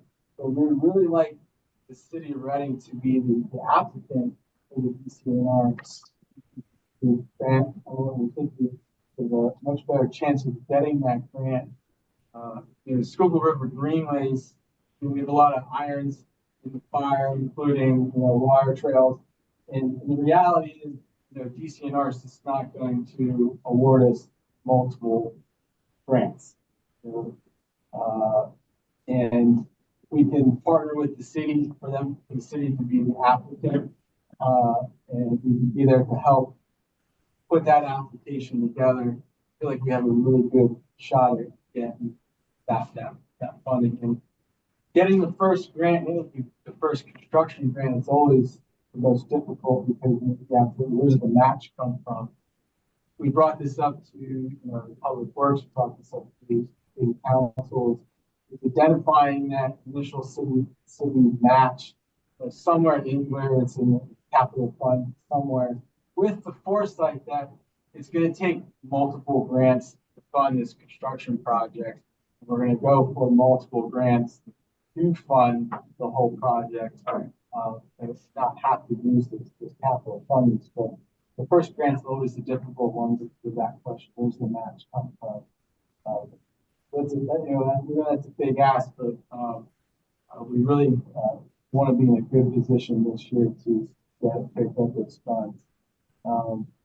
And kind of in a similar fashion with Reading, you kind that same type of partnership. That one's a little bit down the road, you know, this riverfront's for 2026, early 2027, while Riverview's kind of late 2027 into 2028. So that formula can still work there. It's like that partnership to get these projects done. Yeah, I think we'll take questions. I'd like to maybe hear some opinions on the Front Street project, the engineering of that type of layout. It's good to know that now as we get into the design. Well, the railroad track that's in front of the old library, you already own part of it. Yeah, we only got half of it. Yeah. Yeah. Yeah. Is there something that the city can do so you can get the rest of that line? Because my understanding is that Norfolk Southern, their last customer down at the riverfront left like 2 years ago. It was Georgia Pacific. Yeah. And I see that you have a long section that goes almost long section of the track that goes all the way down to Second Street. Yeah. So is there something that the city can do to help you get the track to the north and the track to the south? Yeah, absolutely. If there's an avenue there to open up that dialogue with Norfolk Southern, we would welcome that. Absolutely. Yeah. It's been difficult, with Norfolk Southern. For Riverview, there's a process there. They own a parcel just on the other side of Buttonwood, and then it's basically city property out of that. But to kind of review any kind of acquisition in that portion, you have to kind of put in an escrow for their engineer to just review the proposal. Yeah. Yeah. Which could be $10,000, $15,000, but really just an escrow just for them to look at it. Yeah. Luckily, Jamie's not here today. It's pretty busy. Since it's a new legislative group coming in. But our representative to city council is Jamie Baez. He works for Yohanes Sapita Freitas. And it might be a good idea for planning staff and some of us to get together with them and see what we can do. Yeah, we would absolutely welcome that dialogue. Because we have this huge downtown strategic plan we're working on. And part of that is getting the trail through and then redeveloping Riverfront Park. And your work really fits in with that really, really well. I was understanding years back on, but I saw that Riverfront was a priority in that zero vision plan, but didn't include this short section of Front Street that goes to 10. I'm just curious if that short section could be added in that Front Street priority. It's too late for that, or if it's an edit that could happen. No, I think that shouldn't be a problem since it's part of the TOD. So when you say Front Street, are you talking about the road that goes by Penske? Or The road that goes by Penske is Second Street. oh, okay. So The front street is the road that runs in between the old Social Security building flat that's renovating right now, it's going to the nursing school. Interesting. And the Yoke line, that is Front Street. Yeah. And Front Street basically ends there at Chestnut Street. Yeah, of course, it would be interesting if Front Street could extend it somehow, but so I guess the portion that we're talking about is just the portion that goes past Rack, right? Not the portion beyond like where Washington Street comes. That's correct, yeah. It's basically a short quarter-mile section between, yeah, and Franklin comes in, and then between Franklin and So there's been no news on that section that they have to go on the road for where it gets rocky, where on the trail portion where people still bike anyway, but still rocky. correct, yeah, it's, I mean, that's Norfolk Southern. Oh, okay. So Property, that's the I would say it's an unsolicited trail. Yeah, so, yeah, I know this has been talked about before, but like, as far as like trying to get, Norfolk Southern to give up that portion of rail, including the aerial portion of rail that goes along the Orange bypass, any progress on that? No, I mean, really the idea is to connect this up with, the bike lane on River Road. That's already been approved. Okay, so, yeah, Inadvertently, the trail kind of comes into Reading and then all that traffic either gets dumped into Rack's parking lot. yeah. And then they find their way from there, or it goes on to Norfolk Southern, property and is able to get to the cities. Now, as far as the riverfront park thing, what have you heard on your end? Just like, I mean, we've heard that it is going to be like reworked and that circular thing that's on an angle is going to be, got rid of so that the trail can continue over to where the pavilion is. And of course, that pavilion, whatever you call it, is going to be taken down.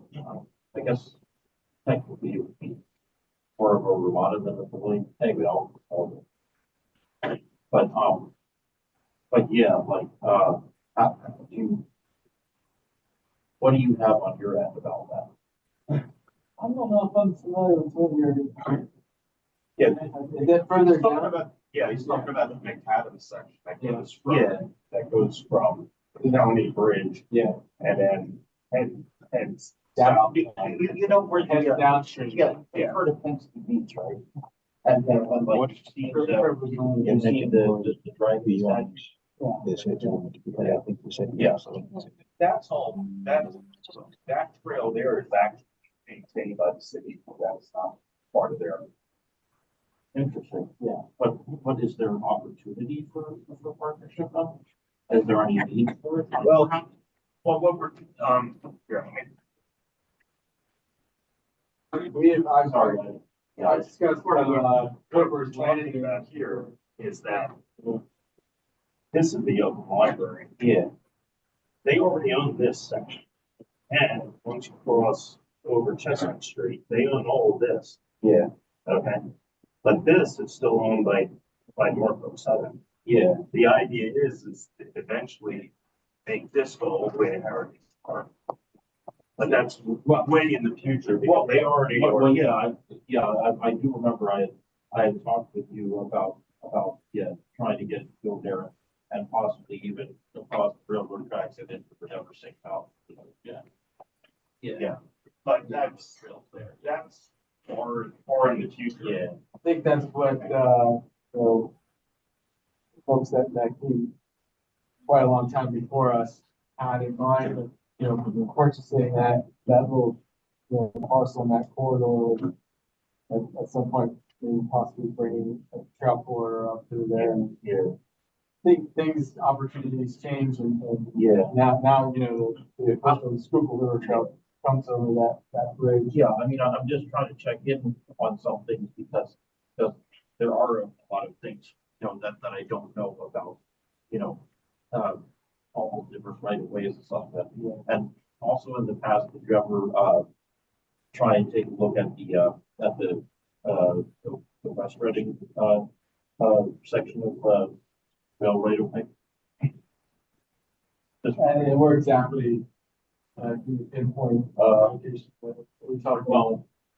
Well, the thing is, the main thing that I got, you know, that we can't do anything in Western Sea, that I don't think there's actual, like, rail there anymore, unless it's the one that's on the bridge. So maybe that's part of the reason why we can't touch that. Yeah, I mean, But like, with the 422 bypass, you know, there's gonna be, yeah, the trail's gonna be relocated. It's not going away, but it's gonna be relocated. And it's really kind of a wait and see how that, you know, changes over time. But, Yeah, then Yeah. actually, we just received an update from PennDOT in November. Was it November or December? We got our, I think it was around November. yeah. Yeah. That, engineering's done. Your section of road your section of the trail will be done in 2030. yeah. Along those lines. Yeah, I know they're entering final engineering. We've seen, you know, the prelims on where the trail will be relocated. But, yeah, they're gonna have to shut it down and rebuild it. are you talking about like the Lancaster Avenue portion or a portion where it's gonna have to run along the highway with a barrier? Well, it would be the section that runs from Russell Plywood down to Lancaster Avenue. Where's Russell Plywood? Yeah, Old Missing Road. Oh, okay, yeah. Yeah, you know where The towing. Pablo Towing is? Yeah. Yeah. The section that Pablo's on one side and Russell Plywood's on the other side of the road. Yeah. That's the section that's going to get torn apart. Oh, Yeah, and bridge section. Not to cut anyone off. Oh, we're, yeah, Well, no, just, if there were any other specific questions or comments for them, just because we have a couple more things on the agenda. all right, so what is this? I have a question. yeah, go ahead. Well, Hi, thank you. So that trail, the Macadam Trail that runs through Riverfront Park, I believe it connects with the Schuylkill River Trail currently around or right at where the Front Street Bridge is. Would this proposal leave that as such? It would still connect with that? I don't know what that trail's called. Would they still connect? Yes, and yes, I think I'm understanding your question there. Yes, Front Street would connect to River Road and then to Riverview. The cabin section. Okay, thank you. And then, so if I'm understanding correctly, the section of the Schuylkill River Trail is being moved to Front Street, and we had heard this proposal before. I'm trying to remember, is it currently a piece that is right along the river bank there? That's where it's being moved from? Yes, yeah, it'd be good from that. I mean, that's on the RAC property there. That's in discussion with RAC that would remain as a pedestrian pathway. The Schuylkill River Trail, the official Schuylkill River, as we update it, and it meets, circuit trail standards, would be moved down to Front Street, away from the riverfront. Right, and that makes sense, and have the circulation go through the campus. So my only question is, so would that old section, would that become an alternate loop of the Schuylkill River Trail, or would it be closed off, or be something else entirely, or what is the thought for that? Our discussions with RAC there was it would still be open to pedestrian, walkers, runners, still be open to users like that, but not bicycles.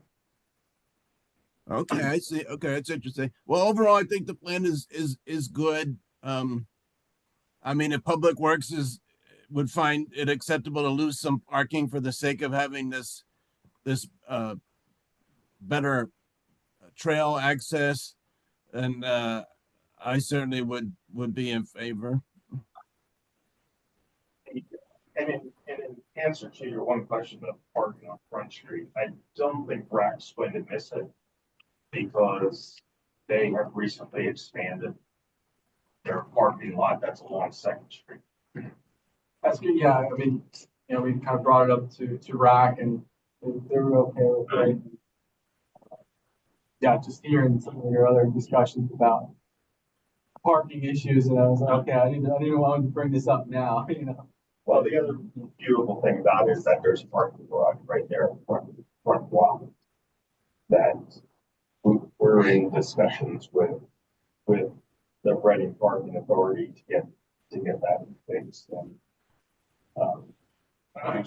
do some stuff with that. So might be 10 parking spaces if that they're losing that. It's probably not a big dent. Right. The parking lot along Second Street down to the building that they own there that used to be a lumber yard. So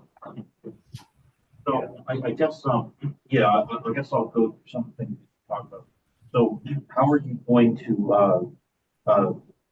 work on the active route and what's you're just gonna a little bit too far, out of that would be, we gotta acquire some engineering funds. So that active erosion on the Riverview section there, we're not quite there yet to get an engineer to address that, but that would be certainly down the road of hiring an engineer and specifically looking at those problematic areas and prescribing a fix there.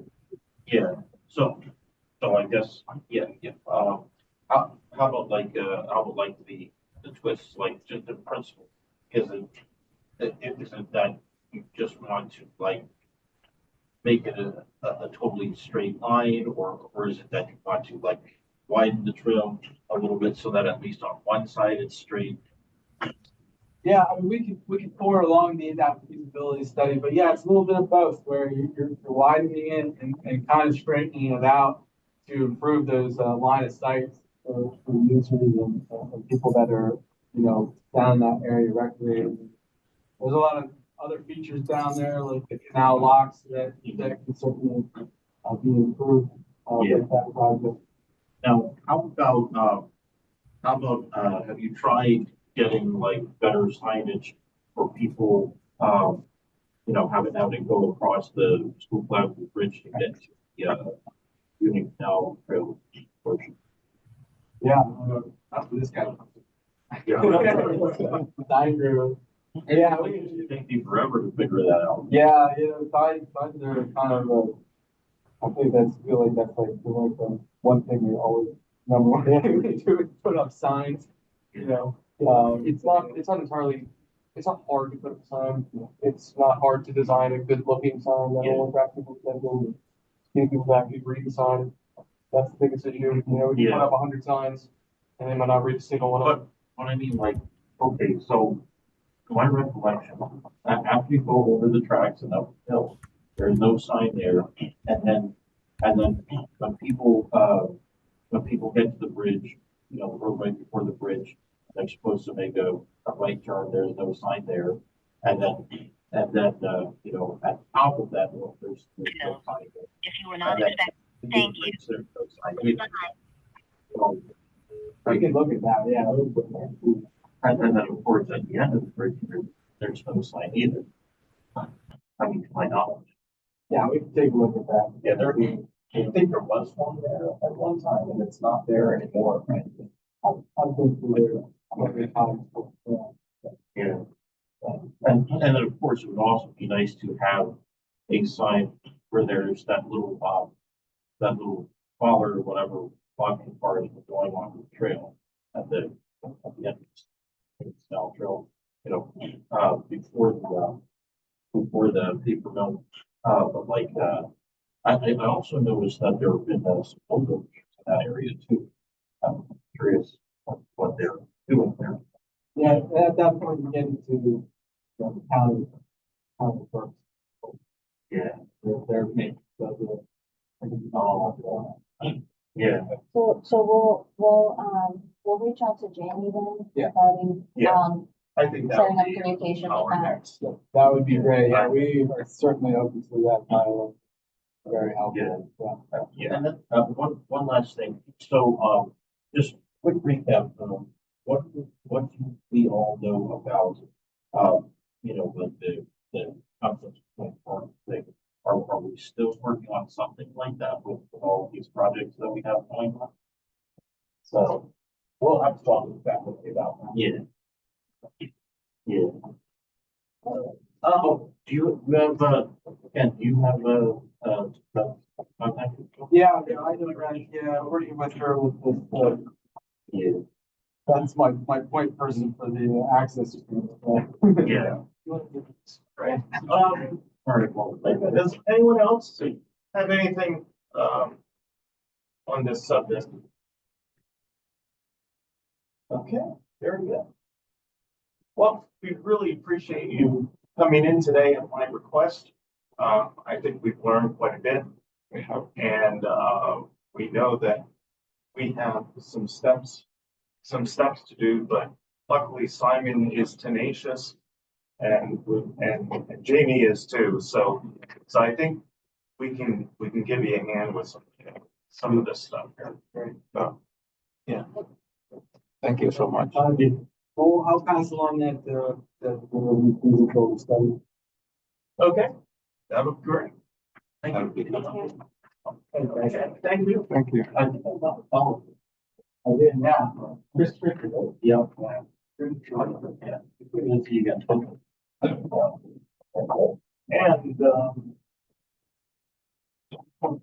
okay, with that, three very good presentations, that we got to learn quite a bit about. So we'll move on to the downtown strategic plan. I'll turn it over to Simon. Thank you. Thank you so much, Mr. Chairman. Jerome, would you like to take on this?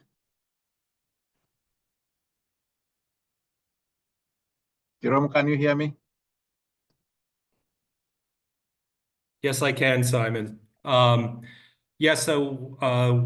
planning office has been given the initiative to prepare and organize the implementation efforts associated with the downtown strategic plan. As part of this effort, we've developed a matrix chart that the planning office as well as the commercial core or the administration department will utilize. This is going to involve coordinating efforts with various departments, probably the planning office, the zoning office, historic preservation, public works, as well as others. We have made the initiative to submit documents to the various departments, and we are going to be conducting interviews with each department during the month of February. This will enable us to help us fill in our matrix, which will then enable us to prioritize all of the 139 recommendations that are contained within the plan. So therefore, we have an organized system. We're putting basically, we're going to identify who, what, when, where, and how Each recommendation can be implemented over time, and as well as costs and other partners and stakeholders that will be involved with that implementation effort. So we believe that some of those recommendations that are contained within the plan, since it was done in 2022, have already been implemented in some form or another. So I think we're off to a good start. And I don't think that there's too many inconsistencies on what we have envisioned as in terms of planning. So that's all I have for now. Thank you so much. To add on what Jerome has said, at this point, in addition to organizing to meet staff, we are starting to think of how the downtown activities can be conducted to complement and support what the City Core Maritza is doing. That is something we are also thinking about, and is also going to come to light to basically reinforce the efforts of the various departments, but also identify partnership that we can work with within the downtown area. Oh, by the way, did anybody do any further info getting about the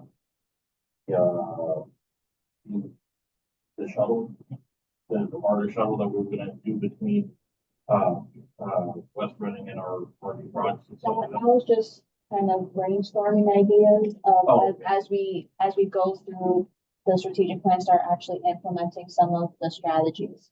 It'll be reviewed, yeah. Yeah, it's one of those things that we kind of just brainstorming of different things. So And then one thing I probably should have asked when we had the DOD first here was if we were also going to try and include like a concentration of MARTA in that area in particular, and say more express routes, from various places to that particular area. well, I I think mean, around the train station. BARDA has their own kind of Yeah, plan. Florida's working on their own new scheduling. And So they don't want to work with the DOD people?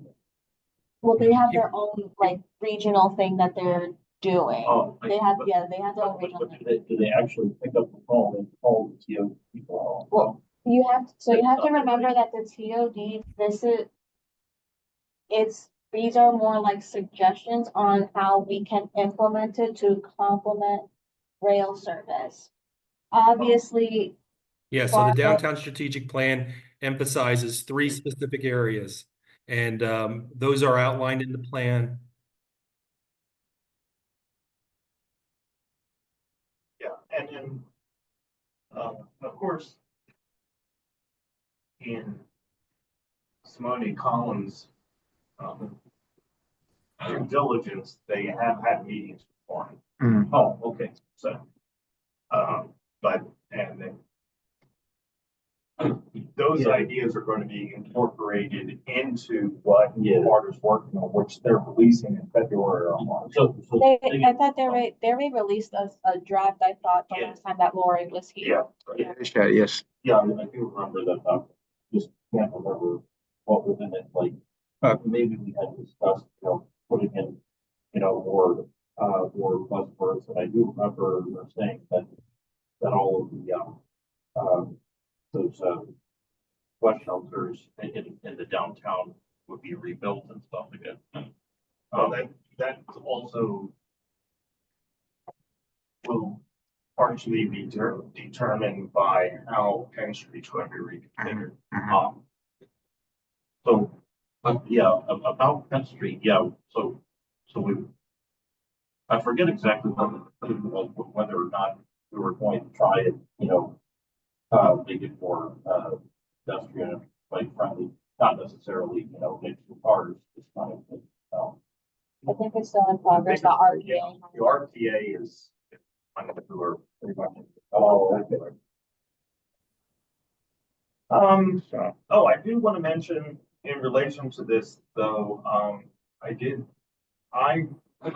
Tony Velos from the Community Development Department called me, and he has now been put in charge of the housing and blight remediation strategy.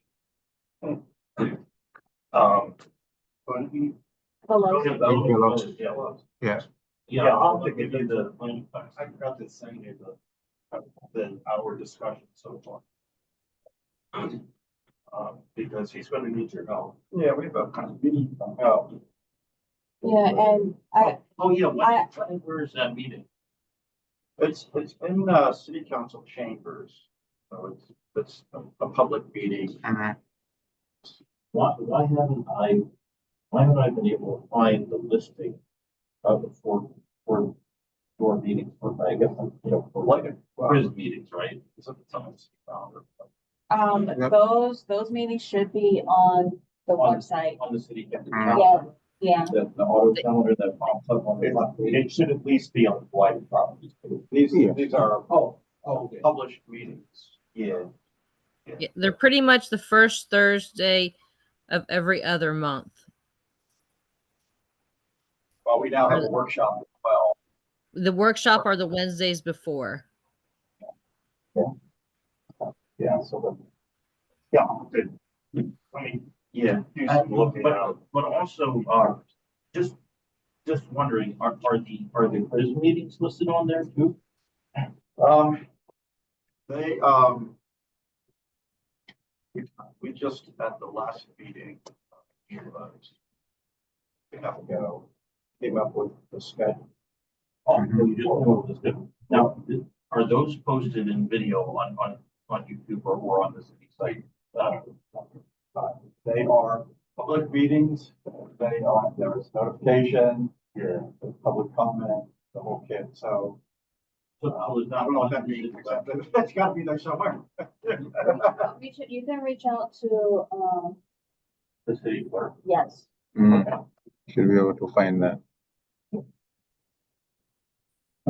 So, Simon, Yes. is aware of this, I believe Jerome, I also copied Jerome on this, but I think I forgot the top here, so I'll make sure you get that here, We can. that, yeah, all of a sudden, I got this call like Friday morning about 2 weeks ago. Wow, exciting. There's more city resources. Yeah, so.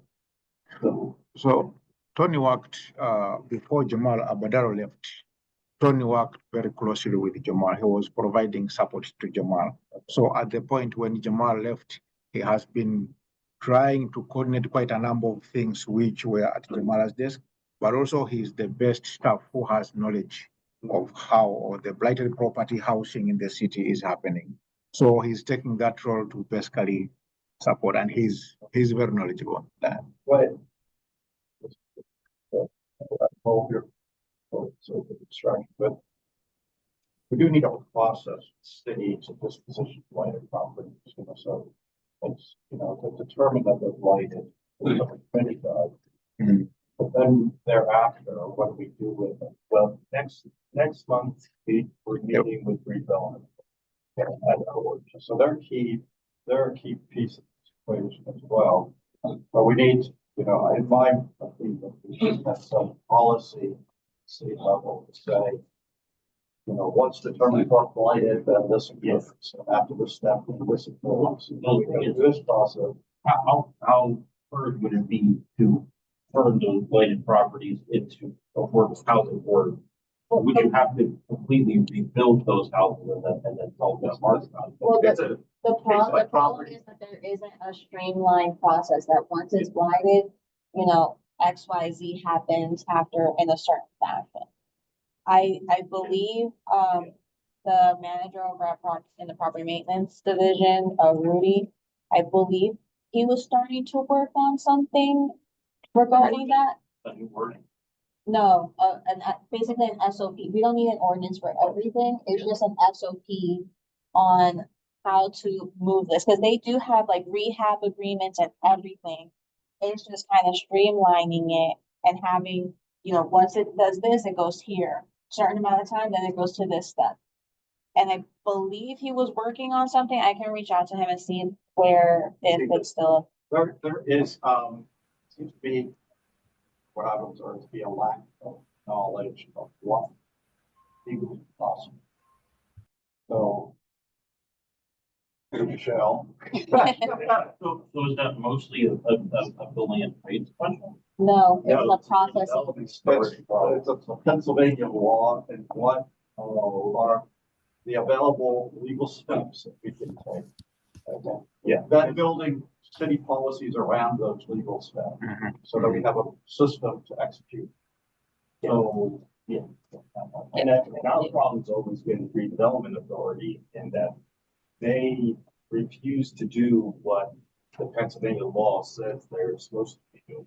So, was anything further done on that had been decided for them to, eject all their property and shut down or? They can't, that's a They whole, can't do that. they can't do that. Okay, okay.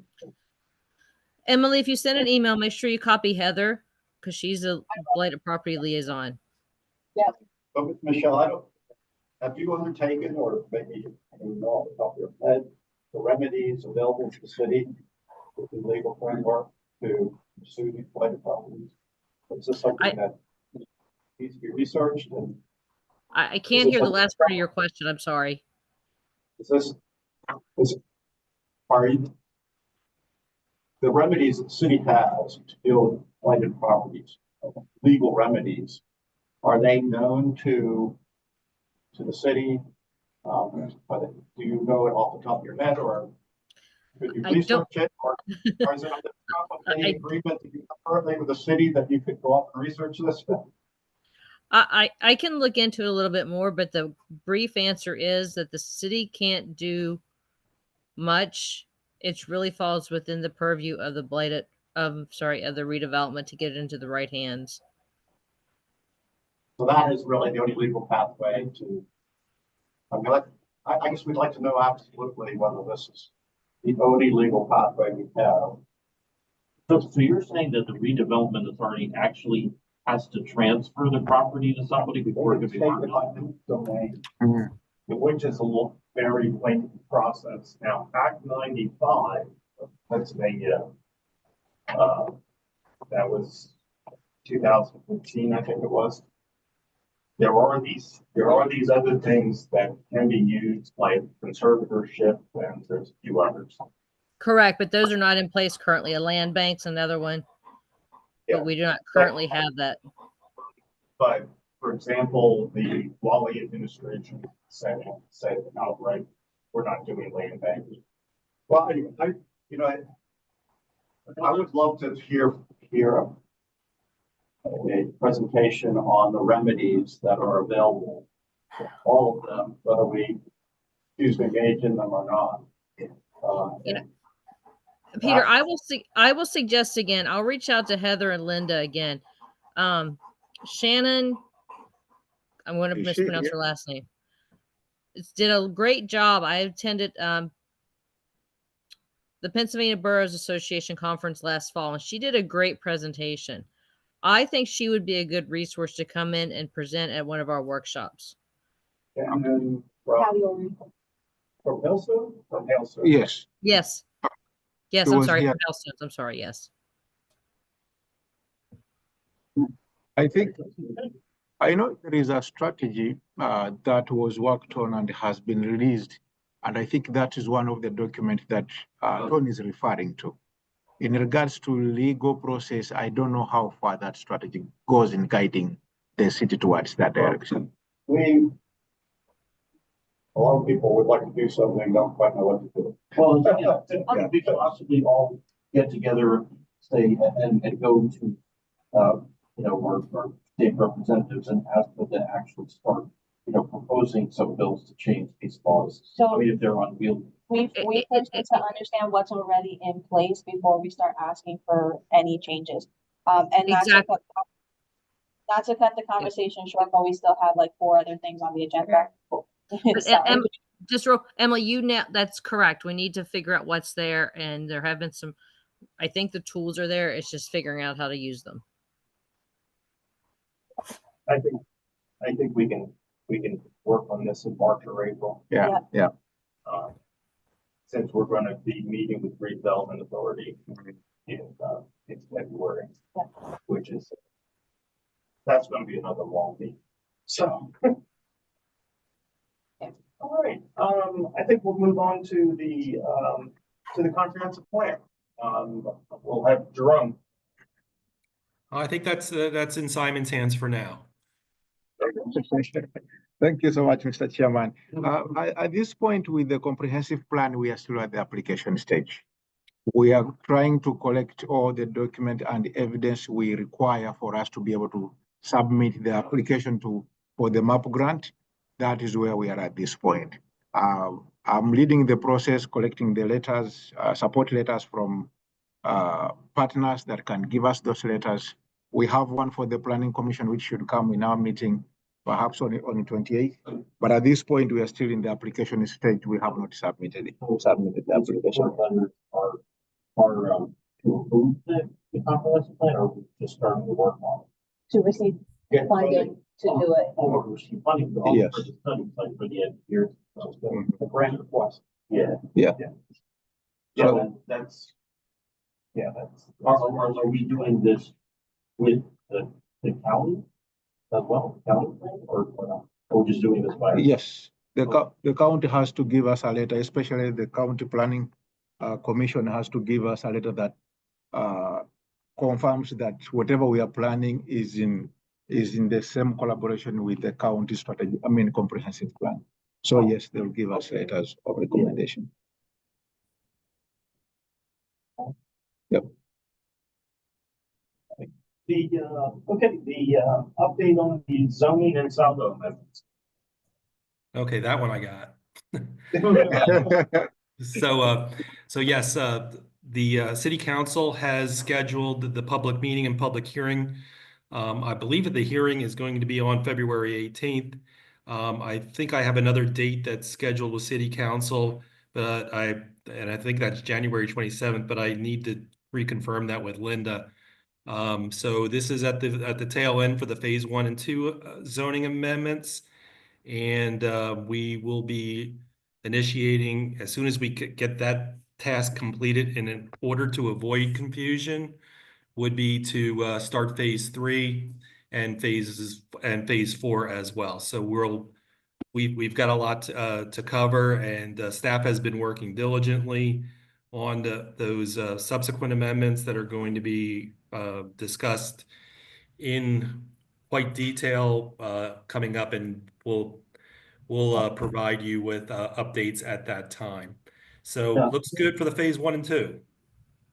You had said February the 18th, that's a Tuesday according to the calendar. That's what I got from Linda initially. Maybe I had it jotted down incorrectly, Well, but it'll be at a hearing, that'll be at a public hearing that has been scheduled by city council. if it's a Tuesday, it's probably the day after President's Day Okay. because they don't have meetings. Jerome, let me know if you need me to be there. Okay. Yeah, we'll coordinate next week and be able then to determine what we need for presentation. Because I know I have a conflict on Monday, but let me know. Okay. I do, just real quick in the vein of zoning amendments, that beekeeping one, second cool, real fast. I have to thank Shelley and the clerk's office for they basically had it 80% of the way there. So we did receive comments back from Berks County Planning Commission. It was minor tweaks, and points of clarification. So we did that. EAC will vote on it again, and it'll come in front of you either for February or March.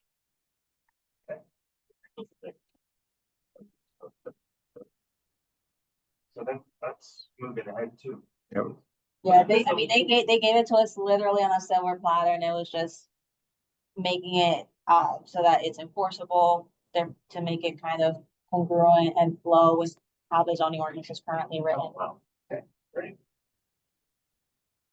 Okay, the West Reading meeting date proposal. Do we have any? We put any we have dates forward to we West Reading? we have not, and the reason for bringing this is the proposal of perhaps proposing some dates so that we can confirm them in our next week's meeting, and I can start the conversation with West Reading so that we can confirm on the meeting date with them. Yeah. What?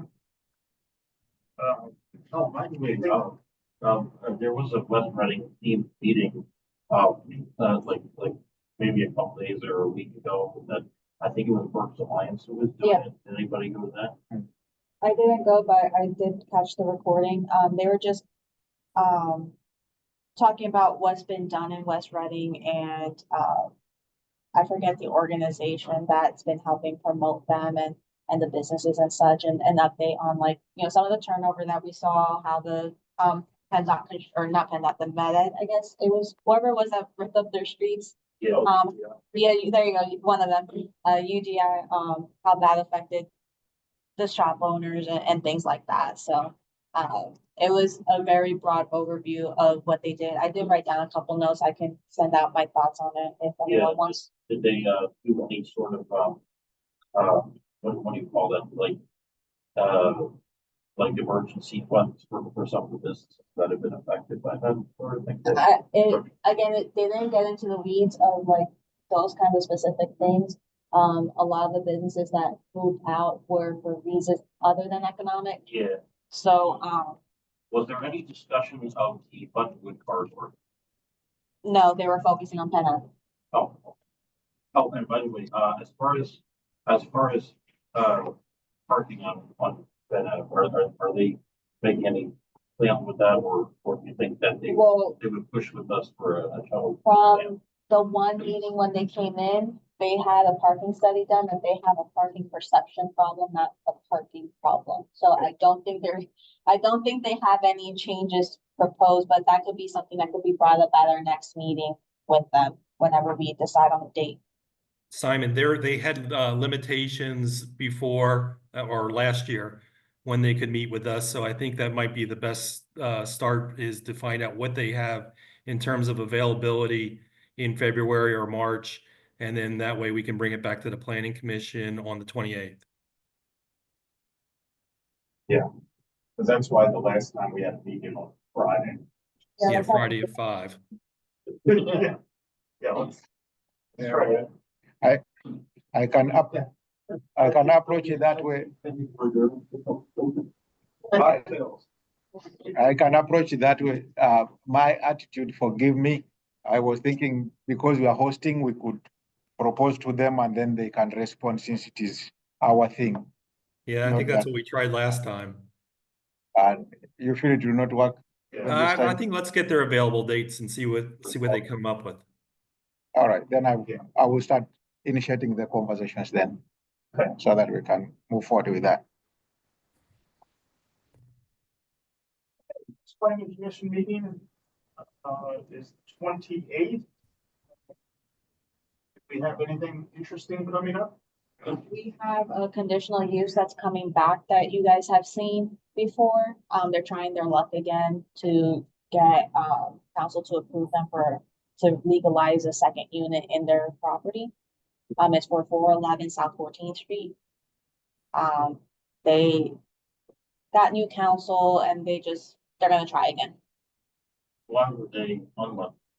Council denied them. They got the ZHB relief that they needed. From my recollection, they were focusing on things outside of the scope of the zoning ordinance. They were focusing on property maintenance and building and trades and fire requirements and things like that, like fire escapes, utilizing the room and things like that.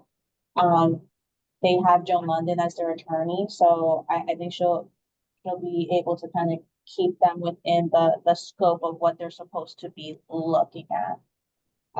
So We'll do that. So that's currently what we have on the agenda. Okay. We do we have 630 South 9th on the agenda, or did they not up their fees? I have not received the last of the fees that they need. I can reach out to them and that way we can make sure they're on the agenda. Yeah, and that's just going to be a revised sketch plan. They just want to make sure that they have everything in order before they either have to go to the zoning hearing board, or if they if and when they're going to submit their final plan. Preliminary / final, rather. And then there's another project Bond Street. that we're going to have to discuss, and Burn Simon, Street Car Wash. which Bond one? Street, Bond Street Car Wash. Bond Street Car Wash. Okay, yeah, Burn Street Car Wash. Burn Street Car Wash has, it is our understanding that they have resolved their fees that they owe the city of Reading, and it now looks like that they will be selling the project to another developer, and that they will have settlement on that property. So therefore, the conditions of approval that were issued on January 17th, 2024 would apply. I had asked Greg Boggio to issue a response letter to the conditions of approval that were issued, and we will consider them as part. If everything's taken care of, then we would consider the reaffirmation at our January 28th meeting. I have a question. So what kind of development was the 630 stuff like? The parking lot, So, so, what was that? which means south and Laurel, no. What? Or, you know where the building, where the explosion happened on South Ninth and Laurel? Go south on Ninth, there's an empty, yeah, so Okay, there's yeah. a auto repair on the right, the empty lot that's been, yes, they want to develop that and make it into a legitimate parking lot. Yeah. It's great use for that. Oh, yeah, definitely. Michelle, I had asked for the owner's new contact information as well for Burn Street. Okay, I saw the email with the new cost estimate and things, so I will circle back to that. Okay. What time is our meeting next week? 6 o'clock. Yeah, our regular meetings are still at 6 o'clock. Okay, I joined tonight at 6. I didn't realize we moved to 5. Is that for every workshop? We were focused on the dates for the calendar. I know there was some discussion, but I didn't realize, did we change it? Was that just for tonight? No, every workshop is at 5:30. And the reason is because the administration wanted us to be available in case somebody needed to come in and discuss something with us for the HARB, and then they could just go over to the HARB meeting. Oh, that makes so much more sense, yeah. I remember we had some discussion about conflict with the HARB and with, I thought it was Yeah, on so our meeting regular, starts at 5:30 and then their our meeting will regular start at meeting night. 6:30. Okay, so we're still meeting 6 o'clock for our regular meetings. Okay, so we're, Yes. what was the first, thank you. What was the first presentation of Simone Collins? I came in the middle of that, sorry. It Oh, that wasn't, was the, Vision Zero. Vision Zero. Yeah, I didn't. oh, that wasn't on the agenda, so that's why I was confused. Okay. Vision Zero and And the TOD. TOD presentation. Agenda number 3. Yeah, I mean, I know they have limited time, but I mean, well, if you have a little time, maybe you think you could recap some of the stuff that I built has. Okay. Presentation will be sent, is being sent to us. But also what I had done, I sent the presentation that all of them gave to us way earlier to all of us. So if you look for my email, you should find what they were presenting. Yeah, so you're saying they made a pre-version of the presentation already? And No, their PowerPoint that they showed, Simon sent out to everyone, so you have that. oh. Yeah. Yeah, So we'll have that, and then also this meeting is also, the recording will be posted on the website On as the well. website, So you oh, can reference back. yeah. like that. So you can recap. Okay, just to add to what you were saying, Wayne, about Med Ed, I've reported through Public Works some of the streetlights that have been out, the wooden ones that are generally Med Eds over a year ago, and some have been fixed and some still have not been. And again, I kind of gave up in the meantime following up on, and But with the shorter days, it's become more noticeable. There's a lot that are out. Of course, there are a number of ones, as we talked before, of the cities as well, and they use a subcontractor for that. but yeah, there are definitely, you're right, there are some problems with Med Ed.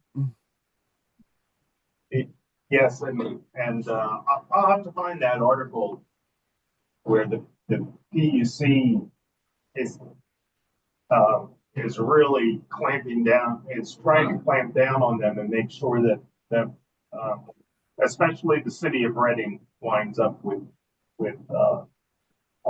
more responsive service. Let's put it that way. Yeah, I'd be very interested in that, Wayne. Thank you. Sure. Now, just wondering if I could quick switch back to the Vision Zero thing. I'm looking at all of the people on the project committee, and I'm assuming like no ordinary people are allowed to attend those committee meetings, right? They had public, Oh, they did have public meetings. It was part, well, I was saying.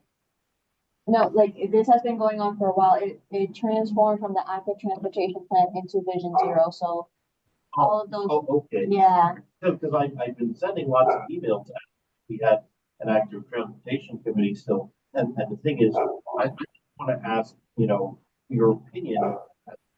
Which of these people is actually acceptable for me to email? Well, I mean, like Reading. I already know that. I can, talk and benefit stuff with him. But like, as far as like the county planning, of course I've emailed them before about things, but generally it's been said to me that the county planning people have their stuff and don't want to be emailed too much. And then of course, sometimes I've been told to email Tim Crowell about stuff, especially about, active transportation before, but I never received a response from him. So let's do this. If you have any questions or anything specific, if you just want to email one of us staff, and then we can try to connect you with who you would need to email. Actually, Because we typically for these projects, we have specific people for a reason. And there's different contact people that would be better for you to contact than others. right, for matters related to planning, anything to do with the plans for the city, be active transportation, downtown, anything. I think the primary contact office that you would want to reach out through is the planning office. Either me, Emily, or Jerome will be able to connect you to the right people, either the county or whenever. Okay, so for lack of better words, like I don't know, how approachable all of you are for each particular situation. Now, if it was all down on paper, what I would go to each one of you for would be easier. Otherwise, I would just email both of them. Well, we're telling you to yes, contact us, because we're going to know exactly who it is that has that information. That would be the best contact for you, instead of just kind of going down the list of, people who have provided information or whatever. So I don't necessarily like, blasting stuff to like, 20 people, so or maybe not even 10 people. yeah, so you can email us. Yeah. I mean, we can talk a lot more because we are quite open. We can discuss more into details about who to talk to about what. So to clarify, it's not necessarily a matter of, not trusting the email, but it's more about knowing the right person at the right time. Yeah, Just to make sure that when you send an email, you're gonna get some sort of response. Yeah. But also at the same time, I think there is protocol, because then communication, although like doing communication now, if communication is coming from a particular office, I think it carries a particular weight compared to an individual. Right. So I think that would be the right approach to go. Yeah. So Mr. Chairman, we hand you this now. Very good. Yeah. Okay, if there are no objections, we may adjourn the meeting. Okay. Hearing none, we are adjourned. Good night, everyone. Good night, everyone. Good night. Good night. So the one stop bill is gonna get 5 now. Yeah.